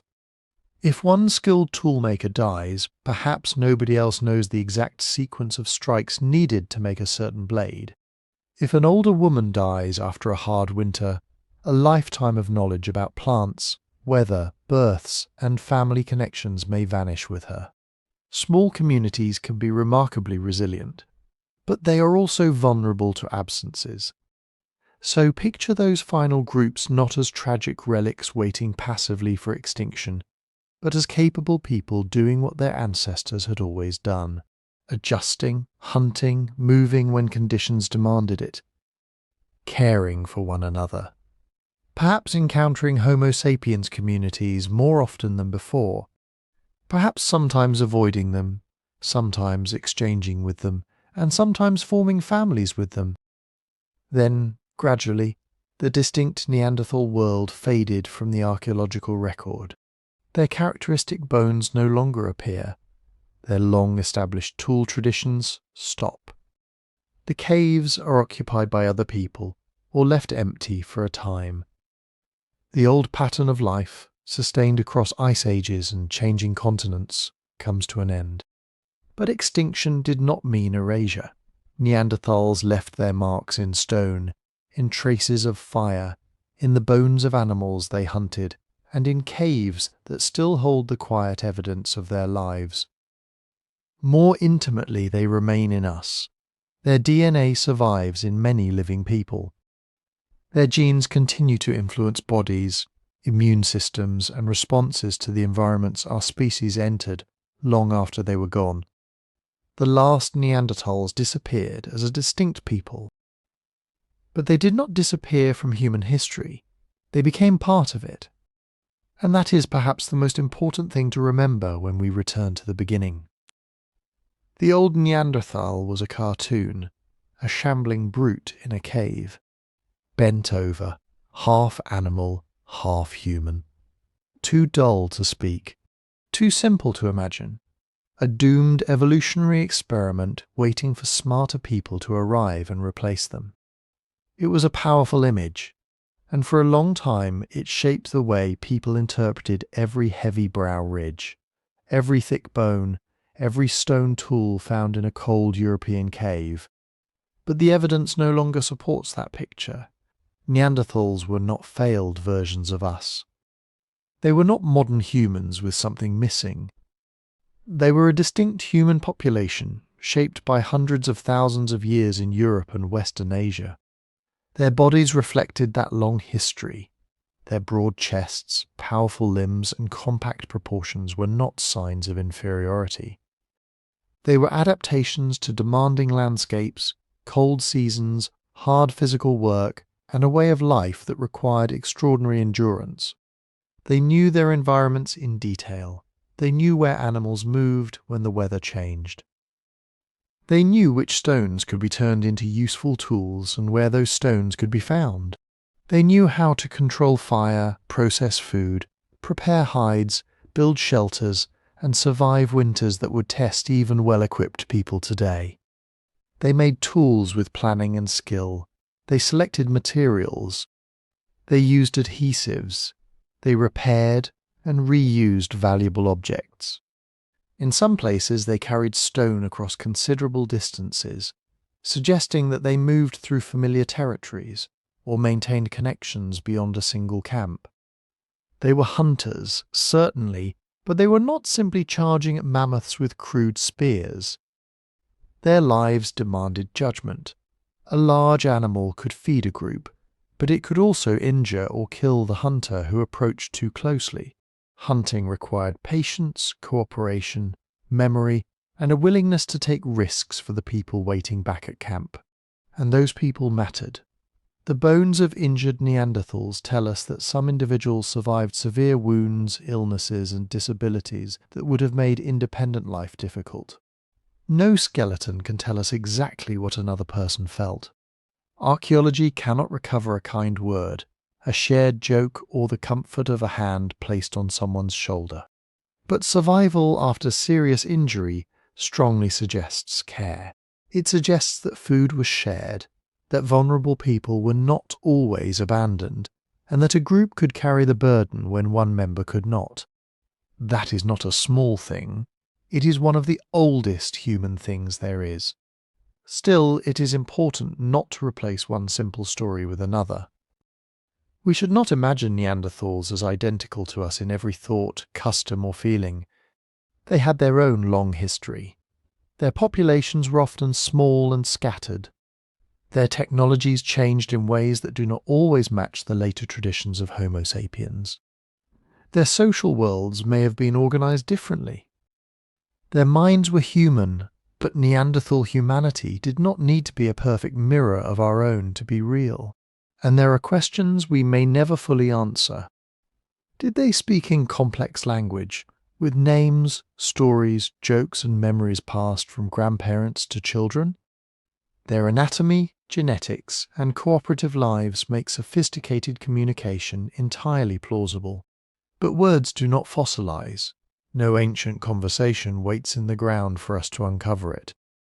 Did they create symbols with meanings shared across a community? Pigments, altered objects, engravings, and cave markings suggest that they may have. Yet the meaning of a red stain or a carved line remains difficult to recover after tens of thousands of years. A mark can be deliberate without telling us why it was made. Did they bury their dead with ritual intention? Some sites are suggestive. Bodies appear in positions that may have been carefully arranged. Certain objects occur nearby, but caves, sediment, scavengers, and time can all complicate the picture. Sometimes the most honest answer is not certainty, but possibility. And why did they disappear as a distinct people? There was probably no single final cause. Climate instability, small populations, changing resources, competition, disease, and contact with expanding Homo sapiens populations may all have played a part. Interbreeding mattered too. In some encounters, Neanderthals were not replaced. They joined other human communities and had children whose descendants continued into the future. That future includes many of us. People with ancestry outside Africa often carry small amounts of Neanderthal DNA, usually around 1 to 2%, though the exact amount varies. These genetic fragments are not museum pieces. Some have affected immune responses, skin biology, metabolism, and the ways bodies respond to sunlight or disease. Other Neanderthal gene variants may once have been useful, but are no longer favoured in modern environments. So when we speak of Neanderthals disappearing, we need to be careful. Their distinctive populations ended. Their familiar bone shapes faded from the record. Their ancient traditions no longer continued in the same form. But parts of their genetic inheritance moved onward, carried quietly through countless generations. Not as ghosts, not as strangers, but as family, and perhaps that is the calmest way to think about them. Across deep time, across ice ages, migrations, meetings and losses, there were other humans sharing this world with our ancestors. They looked different, they lived differently, they faced hardships almost impossible to imagine. Yet they made tools, tended fires, cared for companions, raised children and found ways to endure. The distance between us is immense, and it is not as great as we once believed. If you have enjoyed this journey into the Neanderthal world, kindly take a moment to like the video, subscribe to the channel, and leave a comment. And as always, tell us where you are listening from. It is a gentle reminder that even now, people are gathering around the same old human habit, sharing stories across distance. And if you would like to support the channel in the best possible way, listen on Spotify. You will find the link in the description. For now, let the caves grow quiet again. Let the fires burn low. Let the footprints in the ancient mud remain where they are, waiting beneath the long passage of time. Our cousins are gone, but their story is still here, and in a small and very real way, so are they.